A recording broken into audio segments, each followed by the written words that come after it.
सद्गुरु सच्चिदानंद रामदास भगवान की जय। सब साधु संतन की जय। अवधूत चिंतन श्री गुरुदेव दत्त गोपाल कृष्ण भगवान की जय। गुरुर ब्रह्मा गुरुर्विष्णु गुरुर्देवो महेश्वरा गुरु साक्षात् परब्रह्म तस्मै श्री गुरुवे नमः। ओम ब्रह्मानंदं परमसुखदं केवलं ज्ञानमूर्तिं द्वन्द्वातीतं गगनसदृशं तत्त्वमच्चादिलक्ष्यम् एकं नित्यं विमलमचलं सर्वाधि साक्षिभूतं भावातीतं त्रिगुणरहितं सद्गुरुं तन्नमामि सद्गुरुं तन्नमामि। नमामि सद्गुरुं शान्तं सच्चिदानन्दविग्रहं पूर्णब्रह्मपरानन्दम् ईशमालान्देवल्लभम् श्रीपादनाथं गुरुराजवर्यं मुमुक्षूणां ज्ञानदानेकदक्षम् श्रीकोटिक्षेत्रनिवासनं तं नमामि वेदान्तविदां वरिष्ठम् नमामि वेदान्तविदां वरिष्ठम्।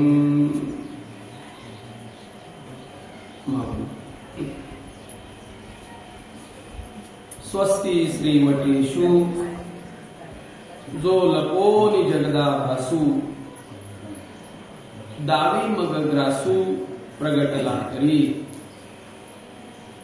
माझे सद्गुरुनाथ सच्चिदानंद श्रीपाद बाबा यांच्या चरणाशी नतमस्तक होऊन त्यांच्या चरणांचा आश्रय करून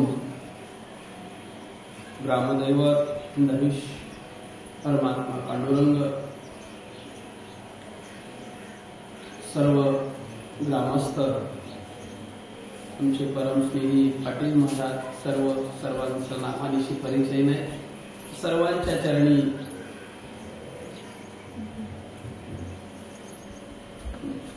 नतमस्तक होऊन आपण आपल्या सांगदेव 65 या उपक्रमाला सुरुवात करूया।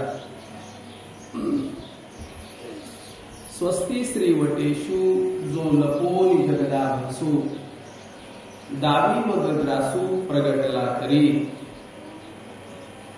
अखंड हरिनाम सप्ताह या निमित्ताने सांगदेव 65चं प्रयोजन आणि सांगदेव 65 हा विषय याचं चिंतन आपण एकत्रित करतोय। काल आपण थोडासा सांगदेव 65 मध्ये प्रवेश करण्याचा प्रयत्न केला। सांगदेव 65चा प्रतिपाद्य विषय काय आहे या निमित्ताने नवे संपूर्ण ग्रंथाचा प्रतिपाद्य विषय काय आहे त्याच्याही पुढे जाऊन आपल्या परमार्थातल्या सर्व उपक्रमांचा प्रतिपाद्य विषय काय आहे। नवे परमार्थ कशासाठी करायचा आहे हा मूळ प्रश्न आणि त्याचं उत्तर तुम्ही फार चांगल्या पद्धतीने काल दिलं की हे सर्व जे करायचं आहे जन्म मरणामध्ये अडकलेला जीव मुक्त व्हावा, जन्म मरणाची रहाटी टळून जावी याकरिता हा सर्व उपक्रम आहे आणि ते या देहातच शक्य आहे। इतर देहामध्ये हा विषय नाही कारण कळण्याची सामुग्री याच देहामध्ये फक्त इतर देहामध्ये कळणं हा विषय नाही, जाणणं हा विषय नाही। असं चिंतन करत करत काल आपण एका मुद्द्यावर आलो होतो. तेवढे 2-3 मुद्दे सांगा, म्हणजे तिथून तुमच्या चिंतनाला आपण सुरू करू. मी काल म्हटलं होतं हे पहा, काही काळजी करायचं नाही, नाही आलं नाही लक्षात म्हणून सांगायचं, त्यात काय, तुम्हीच सांगा म्हणून सांगायचं. नाही सांगतो, नाही आठवत, आता काय आपली बुद्धी. कालच विषय झाला की संसारातल्या गोष्टी लक्षात ठेवणारी बुद्धी आहे. काल समजा तुम्ही एखाद्याला 1000 रुपये दिले, तर आता विसरले का लक्षात आहे? त्याचं दिवसावर व्याज काढायला सांगितलं तरी सुद्धा लक्षात आहे. पण आता कालचं काय विचारलं ते म्हटलं तर मग काल आपण कुठेतरी थांबलो होतो इथे येऊन. जे आहे ते दिसत नाही आणि जे दिसतं ते मिथ्या आहे. मग जे दिसत नाही ते काय सत्य जाणून घ्यायचं. वा, जे दिसतंय ते भासलेलं आहे, ते मिथ्या आहे, नाशिवंत आहे आणि दिसण्यापुरता आहे. असलेली वस्तू दिसत नाही आणि दिसलेली वस्तू राहत नाही. या पुढे बस, या या या.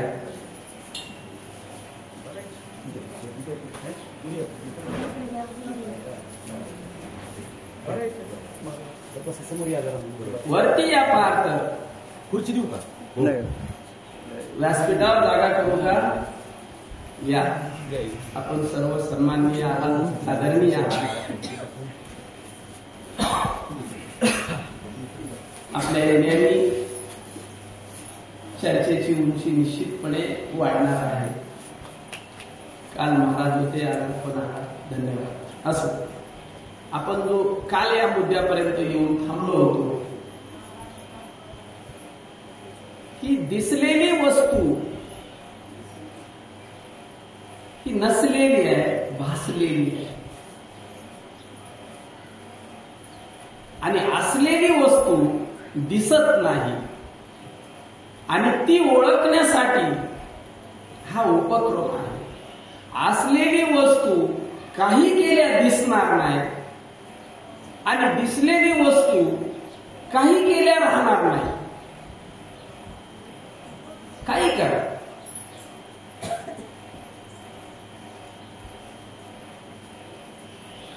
मग कुठून कुठपर्यंत दिसलेली वस्तू मिथ्या आहे?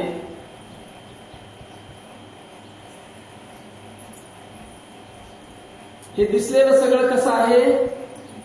मिथ्या आहे, बरोबर की नाही? हे सगळं जे दिसलेलं आहे ते मिथ्या आहे. सगळं सगळं म्हणतोय बरं का मी. सगळ्यामध्ये मंदिर बी आलं, त्या मंदिरातला देव बी आला. बरं, समजा एखाद्याला सगुण दर्शन झालं, समजून चालू थोडा दिसलेल्याचा निकाल लावण्यासाठी, तर ते बी दिसलेलं आहे. मग ते सत्य आहे का ते बी याच्यासारखंच दिसलेलं आहे? हा, याच्यासारखंच दिसलेलं आहे. काही बी दिसू दे, मायाच आहे. कुठून कुठपर्यंत? मुंगीपासून ब्रह्मदेवापर्यंत. त्याच्यावर एक देव आहे, त्याच्यावर एक देव आहे.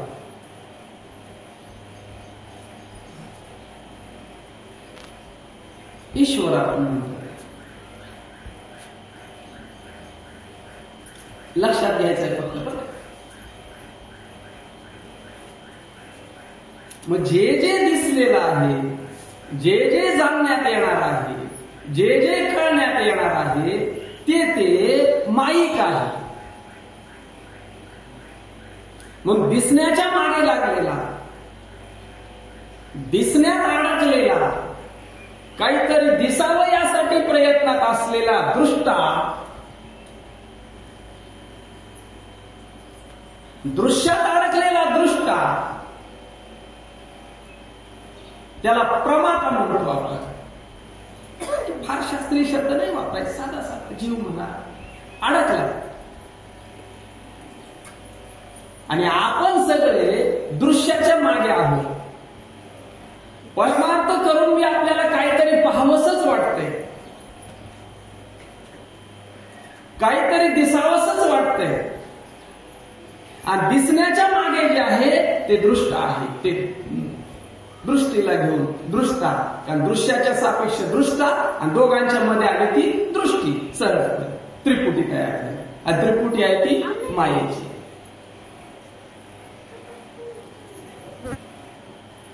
मग चांगदेवरायांना थोडस आता आपण इकडे विषय घेऊ. चांगदेवरायांना नेमकं काय सांगायचं बाकी होतं माऊलीनं. चांगदेवरायांची पूर्वपीठिका जर पाहिली तर चांगदेवराय हे स्वर्गातले 49 मरुद्गणापैकी एक मरुद्गण आहे. इंद्रदेवाने काही काम सांगितलं आणि विसरलं यांच्याकडून करायचं. आणि इंद्रदेवाचा असा भ्रम झाला की माझं काम सांगितलेलं ऐकलं नाही किंवा माझा उपमर्द केला. आणि त्या अनुषंगाने शाप दिला की जा तुला पृथ्वीवर जन्म घ्यावा लागेल, 14 जन्म घ्यावे लागतील. आणि ज्यावेळेस आदिशक्तीचा अवतार होईल आणि आदिशक्तीची आणि तुझी भेट होईल, तिच्याकडून तुला हा बोध प्राप्त होईल, त्यावेळेस तुझं हे मिटेल आणि पुन्हा तू आहे त्या स्थितीला येशील. असा चांगदेव नगर जिल्ह्यामध्ये नारायण डोह म्हणून गाव आहे, आपल्या सर्वांना परिचित असेल. माझ्या त्यांच्या चरित्राचा भाग थोडासा चितकला या ग्रंथामध्ये वक्ते बाबांचं ते ग्रंथसंपदा आहे, त्यातलं थोडस चिंतन आहे चरित्राचं त्यांच्या. बाकी वेगवेगळ्या ठिकाणी वेगवेगळ्या भूमिका आलेल्या आहेत, कोणाचा चूक बरोबर हा विषय नाही. नारायण डोह हे गाव आहे नगर जिल्ह्यामध्ये. तिथे मधोपंत नावाचे यजुर्वेदी ब्राह्मण आहे. अत्यंत तपश्चर्या केल्यानंतर त्यांच्या पोटी चांगदेवाचा जन्म झाला. चांगदेव हे जन्मताच तीव्र बुद्धीचे आणि सगळा ओढा शास्त्राकडे. 8व्या वर्षी संपूर्ण 6 शास्त्र, 18 पुराण, 4 वेद यांचा संपूर्णपणे अभ्यास परिपूर्ण झाला. आणि मग त्या काळामध्ये आई वडिलांनी विचार केला की आता याच्या लग्नाचा वगैरे काय विचार असेल किंवा तसं तसं थोडस वय झाल्यानंतर ती पद्धत त्यावेळेस कमी वयातली होती. चांगदेवरायांच्याकडे हा प्रस्ताव आल्यानंतर त्यावेळेस त्यांना शिकवणारे हे जे ब्राह्मण श्रीगुरु होते त्याने त्यांना विचारलं, माझं शिक्षण पूर्ण झालं का, सगळं शिकायचं संपलं का माझं. त्याने सांगितलं सगळं झालंय, फक्त एक शास्त्र राहिले, योगशास्त्र. मग तो शिकवा की म्हणे मला. नाही म्हणे ते आम्हाला काही येत नाही आणि ते कठीण आहे, त्याचा फायदा किती मिळतो याच्यापेक्षा त्याच्यात काही जर चूक झाली तर तिथे घात व्हायची शक्यता आहे, त्यामुळे तो राहू दे, त्यांनी काही अडलेलं नाही, तुम्हाला आता हे सगळं प्राप्त झालेलं आहे. नाही नाही म्हणे कोण शिकवतं ते सांगा, कोण गुरु आहे ते सांगा, मला तिकडे जायचं आहे. मग त्यांनी सांगितलं बाबा आम्ही ऐकून आहोत काशी क्षेत्रामध्ये योगाचं प्रशिक्षण देणारे, योग जे अष्टांग आहेत योगाची, यम नियम, आसन, प्राणायाम, ध्यान, धारणा, प्रत्याहार आणि समाधी, ही जी अष्टांग योग अंग आहेत त्याची, तर तिथपर्यंत शिक्षण देणारे एक तिथे आहेत असं आम्ही ऐकून आहे, पण माहित नाही आम्हाला निश्चितपणे. चला म्हणे जायचं आपल्याला, काशीला जायचं. चांगदेवरायांनी सगळी तयारी केली, काशीला जायचं. लग्नाचा विषय बाजूला पडला आणि चांगदेवराय काशीला जायचं त्यांनी जाहीर केला निर्णय. मग हे बाकीचे सगळे मंडळी म्हणले बरं तुम्हाला लवकर काशी घडते, आम्हाला ते म्हणले चला तुम्ही सुद्धा. तिथपर्यंत चांगदेवरायांना इतर ज्या सर्व सिद्धी आहेत त्या प्राप्त झाल्या होत्या. जे कोणाला मूल नाही, कोणाला काय डोळा नाही, कोणाला काय पाय नाही, कोणाचं काय, ह्या सगळ्या सिद्धी प्राप्त होत्या. आणि तसा ते आशीर्वाद देत होते, ते सर्वदूर त्यांची कीर्ती पसरलेली होती तिथपर्यंत. आणि चांगदेवराय या सगळ्यांना घेऊन सगळं जेवण खाण. आता जशी आपली वारी निघते तशी वारी त्यांची काशीला निघाली आणि मध्ये मध्ये सगळे राजे रजवाडे येऊन त्यांना धन धान्य सगळं पुरवत होते, सगळं देत होते, सगळी पूजा अर्चा त्यांची होत होती सगळी. असा त्यांचा मजल दर मजल करीत काशीपर्यंत ही त्यांची दिंडी पोहोचली. आणि काशीमध्ये गेल्यानंतर विचारणा करण्यात आली की कोण आहेत ते महात्मे की मला योगशास्त्राचं प्रशिक्षण किंवा योगशास्त्र शिकवणारे. आता तिथल्या महात्म्याने सांगितलं आहेत एक या विवरामध्ये राहणारे आहेत, पण तिथं कोण जात नाही आणि तिथं गेलेलं कोण परत येत नाही. तिथली कठीण परिस्थिती आहे. म्हणजे तुम्ही कशासाठी जाताय? आतापर्यंत ज्यांनी प्रयत्न केले ते परत आले नाही, तुम्ही काय म्हणून जात असाल तिथे? चांगदेवच होते ते. बरोबर आणलेल्या लोकांनी सांगितलं आम्ही काय रडायला लागले, आता परत येत नाही तर तुम्ही गेले तर येणार नाही मंडळी. आता ते काही चांगदेवासाठी रडत नव्हते. शेवटी माणूस सामान्य माणसाचं रडणं हे आपल्यासाठी आहे. आम्ही काय तुम्ही काय काळजी करू नका म्हणे. 2 महिन्यात जर मी परत आलो नाही तेवढं तुम्हाला ते खाण्यापिण्यासाठी मी देतो. तेवढ्या वेळा जर तुम्ही परत आला नाही, मी परत आलो नाही तर तुम्ही परत जा, काय माझी काही काळजी करू नका. आणि ते आतमध्ये गेले. फार चिंतन करण्यासारखी गोष्ट आहे ही. आतमध्ये गेले आणि आतमध्ये जाताना त्यांनी व्याघ्र सर्प यांचं स्तंभन केलं त्या विवरात जाताना. म्हणजे असं चरित्रात पाहायला आलं की तिथे वायूला सुद्धा त्याच्या मनाप्रमाणे प्रवेश नव्हता.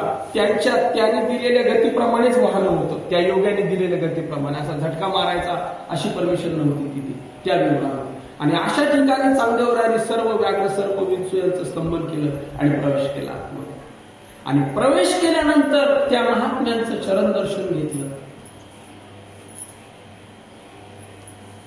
आणि विचारलं का ते समाधीत होते. समाधीतून त्यांनी बाहेर काढलं आपल्या तपश्चर्याच्या जोरावरती. आणि पहिला प्रश्न त्या योगाने विचारला, तू इथे आलास कसा काय? आमच्या सारख्याने उत्तर दिलं असतं सगळं प्राप्त आहे मला. त्यांनी सांगितलं तुमच्या कृपेने आलो. ही जी नम्रता आहे, तुमच्या कृपेने आलो. ज्या श्री गुरूंच्या चरणाशी लागायचं आम्हाला आमच्या महात्म्याने एक गोष्ट लक्षात आणून दिली, भाऊ जिथे डोकं टेकायचं आहे त्याच्या आधी तुला जेवढं डोकं लावायचंय तेवढं लाव. जिथे तुला डोकं टेकायचं आहे ज्या श्री गुरूंच्या चरणाशी त्याच्या आधी काय तुला जाणायचं आहे ते जाण. पण एकदा डोकं टेकवल्यानंतर पुन्हा डोकं लावायचं नाही. जिथे डोकं टेकवलं तिथे पुन्हा डोकं लावायचं नाही. हे असं का आणि हे तसं का? त्याच्या आधी तुला काय करायचं ते कर, पुन्हा डोकं नाही लावायचं. ही युक्ती आहे शिष्याच्या समर्पणाची. थोडं लक्ष द्या.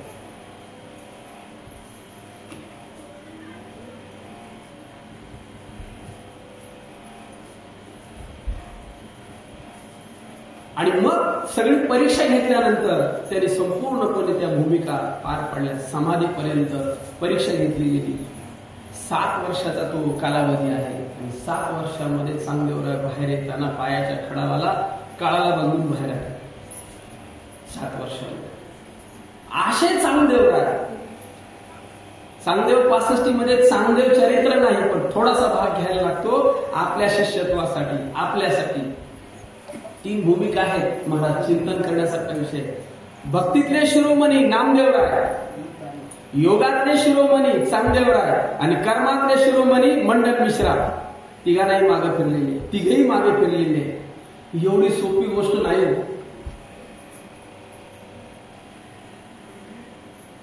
तिथून मागे फिरण्यासाठी नामदेवरायांना प्रवृत्त केलं पांडुरंग परमात्म्याने. श्री गुरूंच्याकडे जा. असलेली गोष्ट कळण्यासाठी श्री गुरु लागतील. आहे तसं पाहण्यासाठी, आहे त्याला ओळखण्यासाठी श्री गुरु लागेल. जे दिसतंय तसं पाहण्यासाठी चर्मचक्षु आहे, पण आहे ती वस्तू ओळखण्यासाठी बुद्धीचा डोळा उघडायला लागेल. ते उघडून देणारा श्री गुरु आहे. आणि तो उघडल्याशिवाय तो डोळा ज्ञानाने उघडतोय. ज्ञानदृष्टी आहे आणि ज्ञानदृष्टी प्राप्त झाल्याशिवाय असलेली वस्तू लक्षात येणार नाही.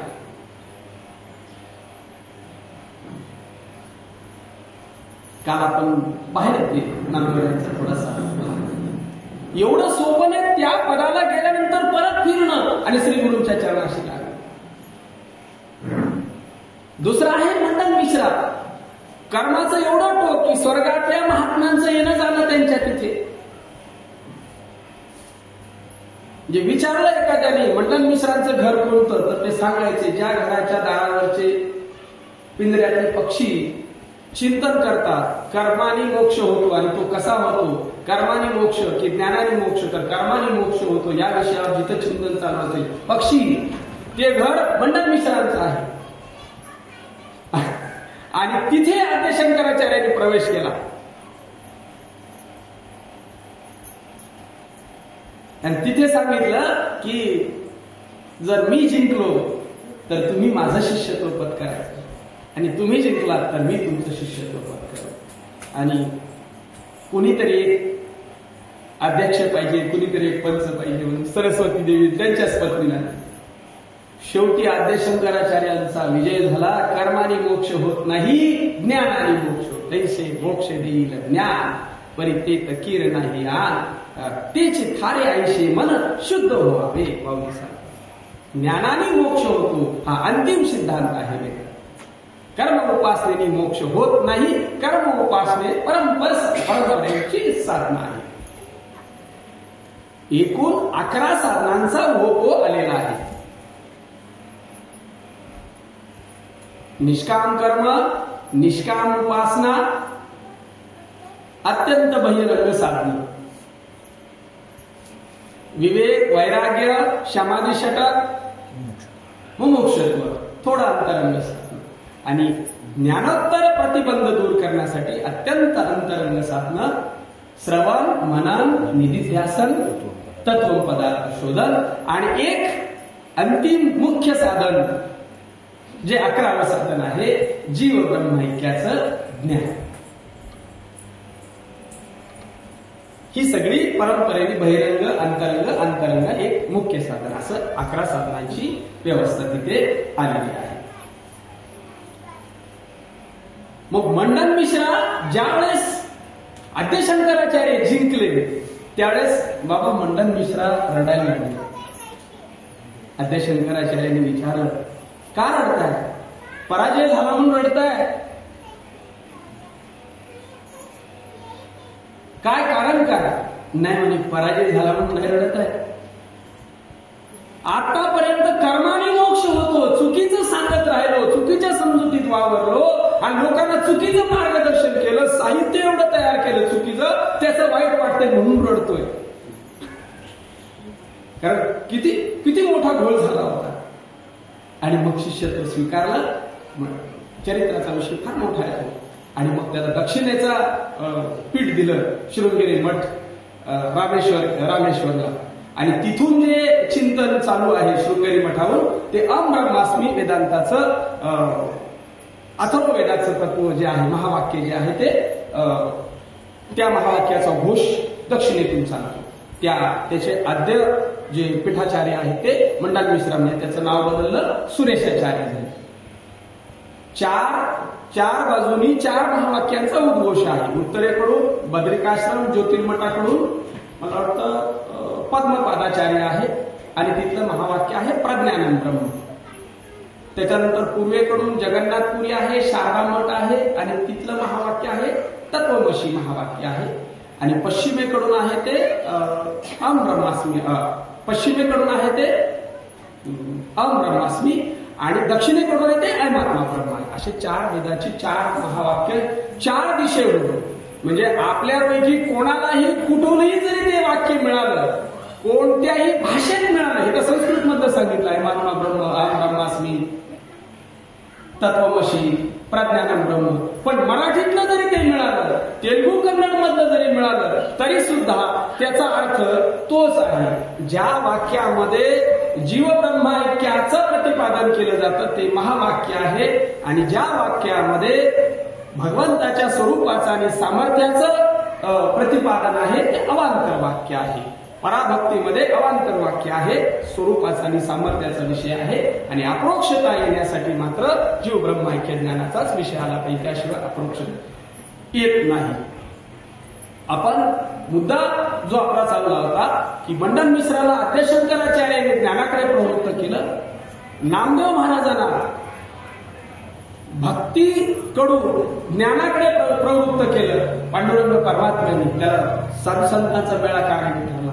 चोकोबारांचं गोरोबा काकांचं थापटणं फटका तो लक्षात ठेवला. तिथं कच्चेपण आलं आणि कच्चेपण आहे की नाही, मी कच्चा कसा हे विचारलं पांडुरंग परमात्म्याला आणि तिथे निर्देश केला गेला, तुम्ही तिकडे जा.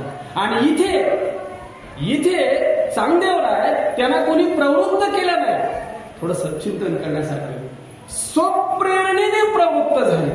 सामर्थ्य ज्यावेळेस पैठणला रेडा बोलवला गेला, रुबेद बोलवला गेला, रुबेदच बोलवला गेला निश्चितपणे रेड्याच्या मुखातून, आणि ती वार्ता ज्यावेळेस त्यांच्या कानावर पडली आणि त्यांनी ते लग्न ज्योतिषी असतं ते ताळून पाहिलं आणि त्यांच्या लक्षात आलं रेडा बोलवणं हे तपश्चर्याचं सामर्थ्य नाही, ते अवताराचं सामर्थ्य आहे. आणि मग भेटीची तळमळ लागली. त्या क्षणी चांगदेवरायांनी शिष्याकडून पूजा अर्चा घेणं बंद केलं. काय सांगितलं मी? त्या क्षणी चांगदेवरायांनी पूजा अर्चा घेणं बंद केलं, कारण माझ्यापेक्षा कुणीतरी सामर्थ्यवान अवतार पृथ्वी तलावर झालेले आहे आणि मला त्यांची भेट घ्यायची आहे. आणि तिथून पुढे मग त्यांच्या भेटीची आस लागली. प्रश्न आपल्यासमोर उपस्थित राहतो की चांगदेवरायांच्याकडे काय कमतरता होती, कोणत्या कमीची त्यांना जाणीव झाली. कारण 6 महिने समाधीत जाणारा, समाधी म्हणजे सगळी आपली इंद्रिय, सगळे सूक्ष्म देह ज्ञानामध्ये लीन करणं आणि आपली शिशुक्ती म्हणजे त्याच्या कारणात अज्ञानात लीन करणं. कारणात जाताना त्याला कालावधी आहे ठराविक, ते कर्मावर अवलंबून आहे. कर्माचा उदय झाला की ते उठतात सकाळी आणि संध्याकाळी कर्म संपलं की पुन्हा लीन होतात. आणि हे समाधीतलं स्वातंत्र्य आहे, संकल्पित वेळ आहे. त्याला किती पाहिजे तेवढा, 6 महिने 1 वर्ष, तुम्ही जेवढा वेळ तिथे संकल्पित कराल तेवढा वेळ तिथे लीन करू शकतात, लय करू शकतात त्याचा. आणि तिथे ज्ञानाची भूमिका आहे, इथे अज्ञानाची भूमिका आहे. शिशुक्तीमध्ये म्हणजे आपण झोपेत उठल्यानंतर सकाळी कळालं असं म्हणतो का नाही कळालं असं म्हणतो, आपला अनुभव काय, काही कळालं नाही पण सुखाने झोपलो होतो. काय आपला अनुभव आहे? झोपेत उठल्यानं चांगली झोप लागली, बरं वाटलं, पण काही कळालं नाही. अज्ञानातला विषय. अज्ञानात म्हणजे त्याच्या कारणात ही सगळी लीन केली आणि समाधीमध्ये ज्ञानात लीन केली. त्यांना माहित आहे मी या जगापासून वेगळा आहे, मी या संपूर्ण देहापासून वेगळा आहे. म्हणजे चांगदेवरायांना आत्मस्वरूपाचं ज्ञान होतं. मग बाकी काय होतं तर आत्माच ब्रह्म आहे एवढं सांगायचं बाकी होतं.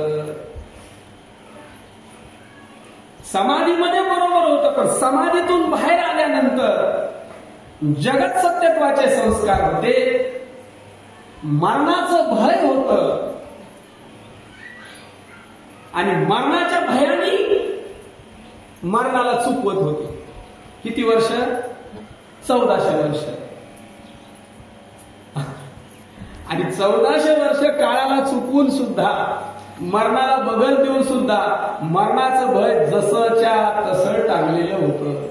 त्याच्यात यत्किंचितही फरक झालेला नव्हता.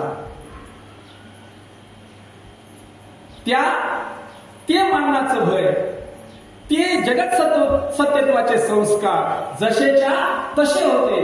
पहिल्या ओळीमध्ये माऊली सांगतात, स्वस्ती श्री वटेषु जो लपोनी जगदा भासू.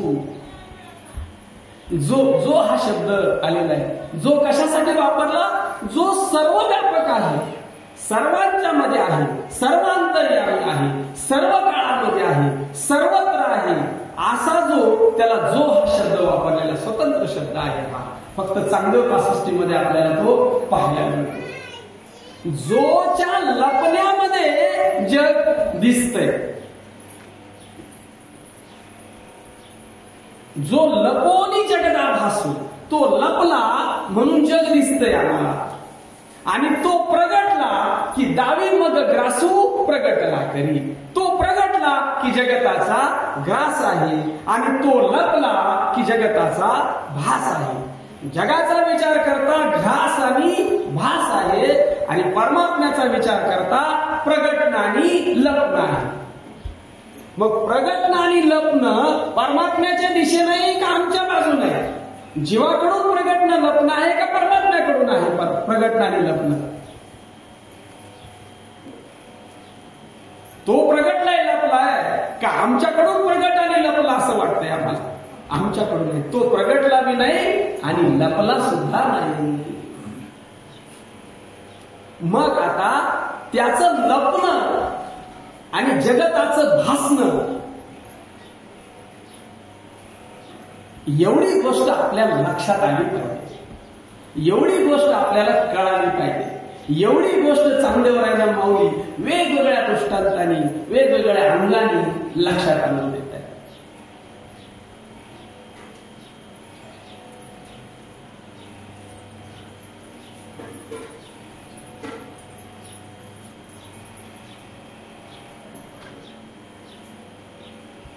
हे जे भासणं आहे, मग एक वस्तू जरी घेतली आपण हातात, कोणत्याही वस्तूला जरी आपण हात लावला, कुठल्याही वस्तूकडे जर पाहिलं तर वस्तूचा भास आहे आणि परमात्म्याचं लग्न आहे. याच्यामध्ये थोडं चिंतनाची प्रक्रिया आपण लक्षात घेऊ. याच्या कुठली काही तुमच्या हातात घ्या, याच्यामध्ये परमात्मा लपलाय आणि त्याच्या लपण्यात ही वस्तू पुढे आलेली आहे. हे कार्य आहे, कार्याच्या पाठीमागे कारण आहे आणि कारणाला अधिष्ठान आहे. मग आता या वस्तूचं जर आपण थोडंसं चिंतन केलं तर हे काय आहे, थोडं आता बोलत चला माझ्याशी. हे काय आहे? मोबाईल. बरोबर आहे की? हा काय आहे? मोबाईल आहे. हा बोलत चला, दिसतंय ते थोडंसं. आता आपल्याला भासाचा ग्रास करायचा आहे आणि जो लपलेला आहे त्याला लक्षात घ्यायचं आहे आपल्याला. बरोबर? हा मोबाईल आहे. ह्या मोबाईल मध्ये कोणते धातू आहेत? अल्युमिनियम आहे. अजून काय आहे? लोखंड आहे. असं लोखंडाचेच ते पुढचे उपधातू सगळे येतात त्याच्यामध्ये. बरोबर की नाही? आणि लोखंड कुठून आलंय? मातीतून, पृथ्वीतून आले. बरोबर की नाही? म्हणजे ह्याचं जे कारण आहे ते पहिले काय सापडलं आपल्याला? पृथ्वीतून आलेले, मातीतून आलेले. माती कुठून आली?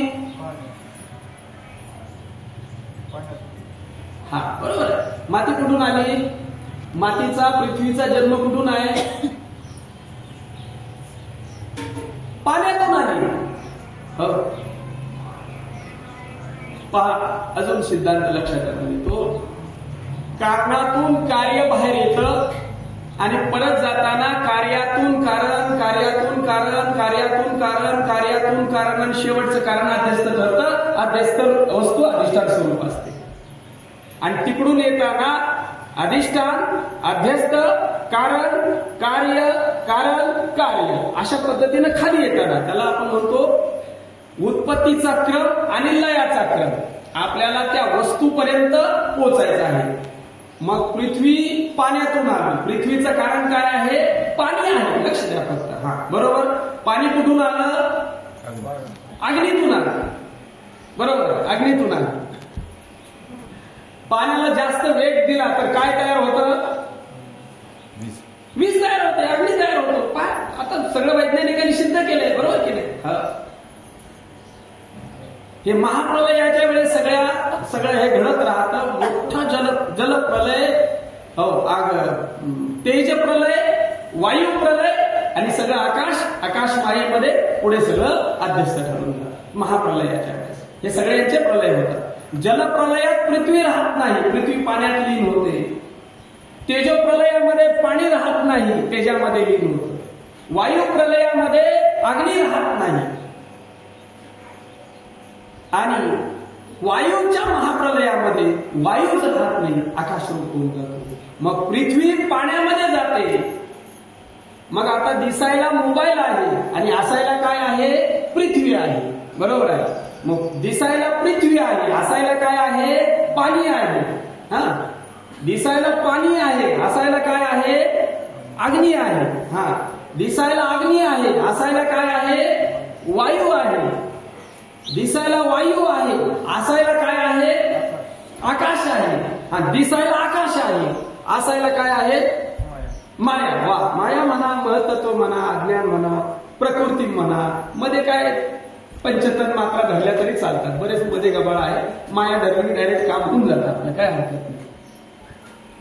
मग आता मोबाईल आहे का माया आहे? लक्ष द्या, मोबाईल आहे का माया आहे? माया आहे. आता मायेचं कारण काय? मायेचं कारण काय? सगळ्यांचं कारण तर मायेचं कारण मी शोधलं पाहिजे ना. काय हरकत नाही, मानामानीचाच खेळ आहे. ते कोणाचं कारण नाही आणि त्याचं कोणी कार्य नाही, त्याचा जर विचार केला पण तर ठीक आहे ना, काय हरकत नाही ना. तुम्ही अख्खं जग मांडलं त्याला कारण मानायला काय हरकत आहे? मानायला काहीच हरकत नाही. पण मायेपर्यंत गेल्यानंतर लक्ष द्या, पुढे शब्द जड जातील. कार्यकारण भाव संपतो तिथे अध्यस्त अधिष्ठान भाव सुरू होतो. माया अध्यस्त ठरते. अध्यस्त म्हणजे दिसण्यापुरतं, दिसलेलं. दोरीवरती सर्प, दोरीवरचा सर्प पाहिला की नाही? दोरीवर सर्प दिसला की नाही तुम्हाला? रशीवर सर्प भासतो ना, कधी कधी घाबरतो ना आपण रशीवर सर्प. मग रशीवर सर्प दिसला की ते आहे म्हणून दिसला का नाही म्हणून दिसला? हा, आहे म्हणून दिसला का नाही म्हणून दिसला? अनुभवाचा थोडासा आहे म्हणून दिसला. बरोबर, आपला अनुभव आहे होता, दिसला त्यावेळेस आहे. आणि ज्यावेळेस दोरी दिसली त्यावेळेस साप कुठे गेला?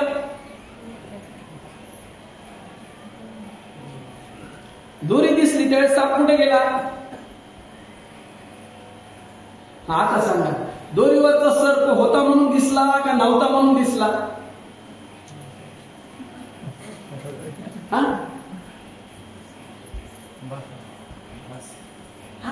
बरोबर बरोबर. जे आपल्याला अनुभव तर आपला सिद्ध आहे, कोणत्याही शब्दात व्यक्त होऊ दे ना, त्याला काय घाबरायचं तेव्हा. शास्त्राची भाषा तेच शास्त्राची असेल.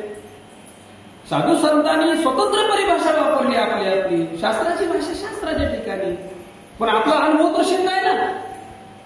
सर, दोरीवरती सर्प दिसला आम्हाला, आज पहिल्यांदा सांगितलं होता म्हणून दिसला आम्हाला. आणि दोरी दिसल्यानंतर कुठे गेला? कोणत्या काठीने मारला त्याला? हा, होता म्हणून दिसला की नव्हता म्हणून दिसला? बरोबर आहे, असंच पोचायचं. हा जगण्यातला वेदांत आहे आम्हाला वेदांत म्हणजे फार लांबचा वाटतो, कुठेतरी शास्त्रात बांधून. आम्ही रोज वेदांत जगतो, शास्त्र जगतो, पण आम्हाला त्याचं ज्ञान नाही.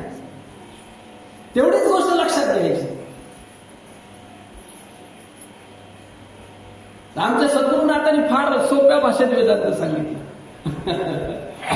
ते रानात भाकरी थापणारी आमची जी माता होती तिला विचारलं, तुझ्या भाकरीला पापड आला की नाही?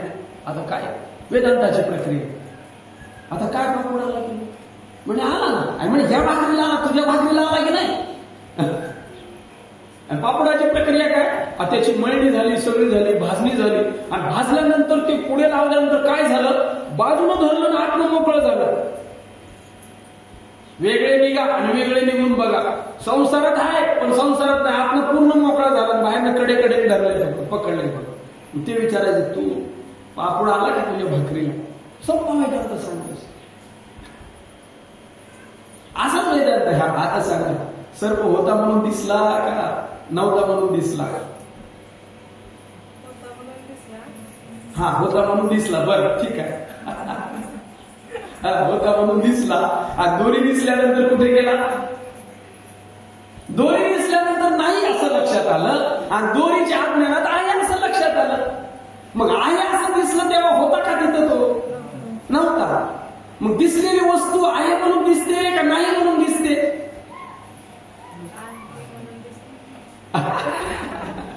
दिसलेली वस्तू आहे म्हणून दिसते का नाही म्हणून दिसते? दिसणारी वस्तू आहे म्हणून दिसते. असं दे, जाऊ दे थोडं, काय येत ते येऊ दे बाहेर. ज्या ती वस्तू दिसते त्या ती तिथे नसते. रजूसर्प दृष्टांतात आहे. सिद्धांतात गेलो तर हे सगळं पुढे येतं आपल्या. तुम्ही स्वप्न पाहिलं की नाही? सगळे स्वप्न पाहिलं. तुम्हाला पडलं की नाही स्वप्न? पडलं म्हणा ना, असं काय एवढा वेदांत जड नाही करायचं. पाणी ओतून पचेल असं घ्यायचं. काय एवढं काय? पाहिलं की नाही स्वप्न? पाहिलं की नाही? आणि ते राहून ते लक्षात राहून ते काय एक पडले का ते स्वप्न? 1000 स्वप्न पडून गेले पण ते काय एक आहे का? स्वप्न पडतंय. ही चांगली व्यवस्था केलेली आहे आपल्यासाठी स्वप्नाची. आपण असं गृहीत धरू स्वप्न पडलं आपल्याला सगळ्यांना. आता सगळ्यांनी एक पडत नाही पण एक स्वप्न घेऊ आपण आणि त्या स्वप्नामध्ये असं जंगी लग्नाचं स्वप्न पडलं आणि त्यात तुम्ही कोण व्हायचं ते तुमचं तुम्ही ठरवा. मी सगळं सांगतो. आता लग्न म्हटलं की असं मंडप असतो, वाजंत्री असतात. तुम्ही काय व्हायचं तुमचं तुम्ही ठरवा बरं का. वाजंत्री असतो, तिथे नवरी असते, मध्ये अंतरपाठ असतो, भटजी असतो, इकडे नवरदेव असतो, अक्षत असतात, जेवण असतं, आमटी भात सगळं पंक्ती असतात, नवीन कपडे लत्ते दागिने. मध्येच एखाद्या लग्नीला येतं तर ती लग्नी पण होती. मध्येच परसाकडल्या येतं जास्त बुंदी खाल्ल्यामुळे तर ती परसाकडला जास्त तिथे सगळं जबरदस्त. ते भांडणं बी असतात. लग्नात भांडणं असतात ना, रुसणं फुगणं आयर बियर सगळं तिथे लग्न. असं स्वप्न पडलं तुम्हाला. वराड दोन्हीकडचं वराड होतं. तुम्ही काय ते झालं की नाही त्याच्यात? त्या लग्नात काय ते झालं की नाही? तुम्ही काय झालं मला सांगू नका. तुमचं तुम्ही आपलं ठरवा. त्यात काहीतरी मी होतो असं तुमचं स्वप्न नाही ते असं ठरवा. आता जाऊ दे. काहीतरी होण्यापेक्षा स्वप्नच तुमचं आहे सगळं. आणि तेवढ्यात काहीतरी कटकट झाली आणि जागा झाला. काही कटकट झाली तिथे लग्नातच कटकट झाली आणि त्या कटकटीनं जागा झाला.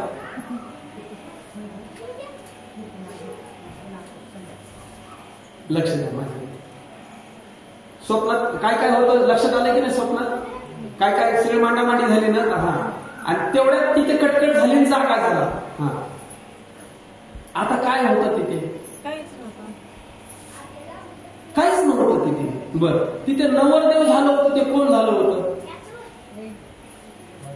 स्वप्न तुमचं आहे बरं का. तिथे जो नवरदेव झाला होता तो कोण झाला होता? झोपताना तर तुम्ही एकटेच होता. बरं, अंधार करून झोपले होते का तिथं उजेड होता दिवसाचा? लग्न दिवसाचं होतं आणि झोपलो होतो आपण अंधारात. तिथे सूर्य होता, आकाश होता, त्याचा प्रकाश होता. मग तिथे त्या लग्नात झालेला नवरदेव कोण झाला होता? तिथं जो सूर्य झाला होता प्रकाश देणारा तो कोण झाला होता? तिथला मंडप झाला होता तो कोण झाला होता? तिथली नवरी कोण होता? तिथला अंतरपाठ कोण होता? तिथला भटजी कोण होता? तिथली अक्षता कोण होता? तिथलं जेवण खान, तिथलं भांडी कुंडी वरमाई कोण होतं ना तिथे? कोण झाला होता हा माझा प्रश्न आहे. काहीच नव्हतं जागा झाल्यानंतर. पण तिथे जेव्हा झाला होता तेव्हा कोण होता? तिथे मध्येच तुम्हाला लग्नीला जायला लागलं ते कोण होतं? तिथेच तुम्हाला मध्ये शौचालय निकृष्ट आहे पण बोलतो ती वस्तू कळावी म्हणून. ते शौच कोण? ते परसाकडला कोण झालं होतं? हे सगळं कोण झालं होतं? माझा असा प्रश्न आहे आपल्याला. तुमच्या स्वप्नातली कथा आहे बरं काय. कोण झालं होतं? कारण झोपताना कोण होते? एकटे तुम्ही झोपले होते. विस्तार कोणाचा झाला? आपलाच विस्तार झाला स्वतःच. मीची मज व्यालो. मीची मज व्यालो. आपणची आपुली या पोटी दृष्टा दर्शन आपण दृश्य होऊन उठी, दृष्टा दृश्य दर्शन त्रिपुटी मांडितेही, यात तीच उभी आहे. तुम्हीच झाले होते की नाही सगळे? तुमच्या स्वप्नामध्ये जे लग्नाचा प्रपंच जो मांडला त्यात कोण झालं होतं? तर सगळे तुम्हीच झाले होते. तुम्हाला काय काय होता येतं तेवढं फक्त पहा. काय काय होता येते तुम्हाला? सगळं होता येते तुम्हाला. आणि सगळं होऊन बी तुम्ही काहीच होत नाही. बहु जवळ होय तो तो काहीच नव्हे, काही नवोनी आहे अवघाची जो. बहु झाला तेव्हा बी काहीच झाला नाही. मग आता सांगा, स्वप्नात जे सगळं झालं होतं, इकडे माझ्याकडे लक्ष द्या. काय इकडे चित्त माझ्याकडे द्या. स्वप्नात जे सगळं झालं होतं ते तुम्ही झाले होते की नाही? तिथला सगळा कारभार तुमच्या एकट्याचा विस्तार होता की नाही? तुम्हीच होते की नाही? आणि जागा झाल्यानंतर आता जागा झाल्या तुम्ही. आणि जागा झाल्यानंतर तिथे काय होतं? आता काहीच नव्हतं. मग तिथं जे दिसलं ते होतं म्हणून दिसलं का नव्हतं म्हणून दिसलं? मला हाच मुद्दा एवढाच क्लिअर करायचा. तिथं जे दिसलं ते होतं म्हणून दिसलं का नव्हतं म्हणून दिसलं? हा, नव्हतं म्हणून दिसलं. बरोबर आहे की? बरं, स्वप्नात स्वप्न खरं वाटलं का खोटं वाटलं? स्वप्नात स्वप्न खरं वाटलं. स्वप्नात स्वप्न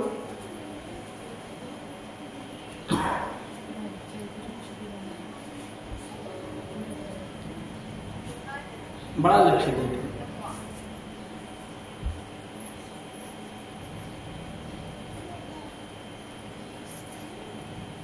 स्वप्नात स्वप्न खरं वाटलं आणि स्वप्नातून जागा झाल्याबरोबर स्वप्न खरं वाटलं का खोटं वाटलं? खोटं वाटलं. तिथे काही नव्हतंच. जे दिसलं होतं ते सुद्धा नव्हतं. म्हणजे तिथं जे दिसलं होतं नव्हतं म्हणून दिसलं होतं. नसलेलीच गोष्ट दिसत असते सिद्धार्थ. असलेली गोष्ट दिसत नाही. असलेल्याशिवाय दिसलेलं पुढे येत नाही. मात्र असलेलं दिसत नाही. असलेलं अधिष्ठान असल्याशिवाय दिसलेली वस्तू दिसत नाही. ज्या ती दिसते अधिष्ठान सिद्ध आहे. तुम्ही होता म्हणून स्वप्न पडलं का तुम्ही नसताना स्वप्न पडलंय तिथे? हा,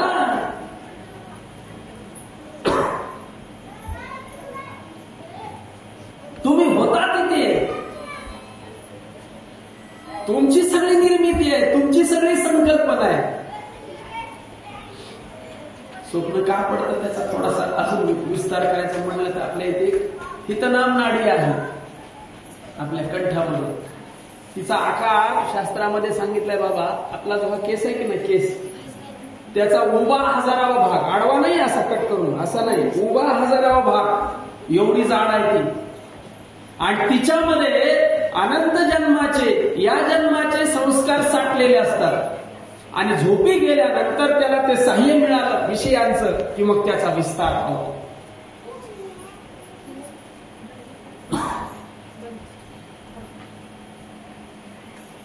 शांत बसा तुम्ही. विक्षेप येऊ नका तुम्ही. थोडा असे स्वप्न पडत असतात. हितनाम नाडीमध्ये ते संस्कार सूक्ष्म रूपाने राहतात आणि त्याला झोपी गेल्यानंतर त्या विषयाचं साह्य मिळालं तसं तसं त्याला ती कल्पना साकारली जाते. तसं तसं सगळं तयार होतं. स्वप्न ही तुम्ही निर्माण केलेली सृष्टी आहे. जीवसृष्टी आहे, मनोमय सृष्टी आहे. लक्षात घ्या, जीवाचं सामर्थ्य आहे, तुमचं सामर्थ्य आहे. स्वप्नात स्वप्न खरं वाटलं आणि जागा झाल्यानंतर स्वप्न कसं वाटलं? खोटं वाटलं. काहीच नव्हतं. दिसते काली सुद्धा काही नाही तिथे. स्वप्न खोटं टाळण्यासाठी काय प्रक्रिया झाली? जागा व्हावं लागेल. अगदी बरोबर. जागा झाल्यानंतर स्वप्न खोटं ठरलं. आणि सिद्धांत पुढे असा आला, नसलेली वस्तू दिसत असते.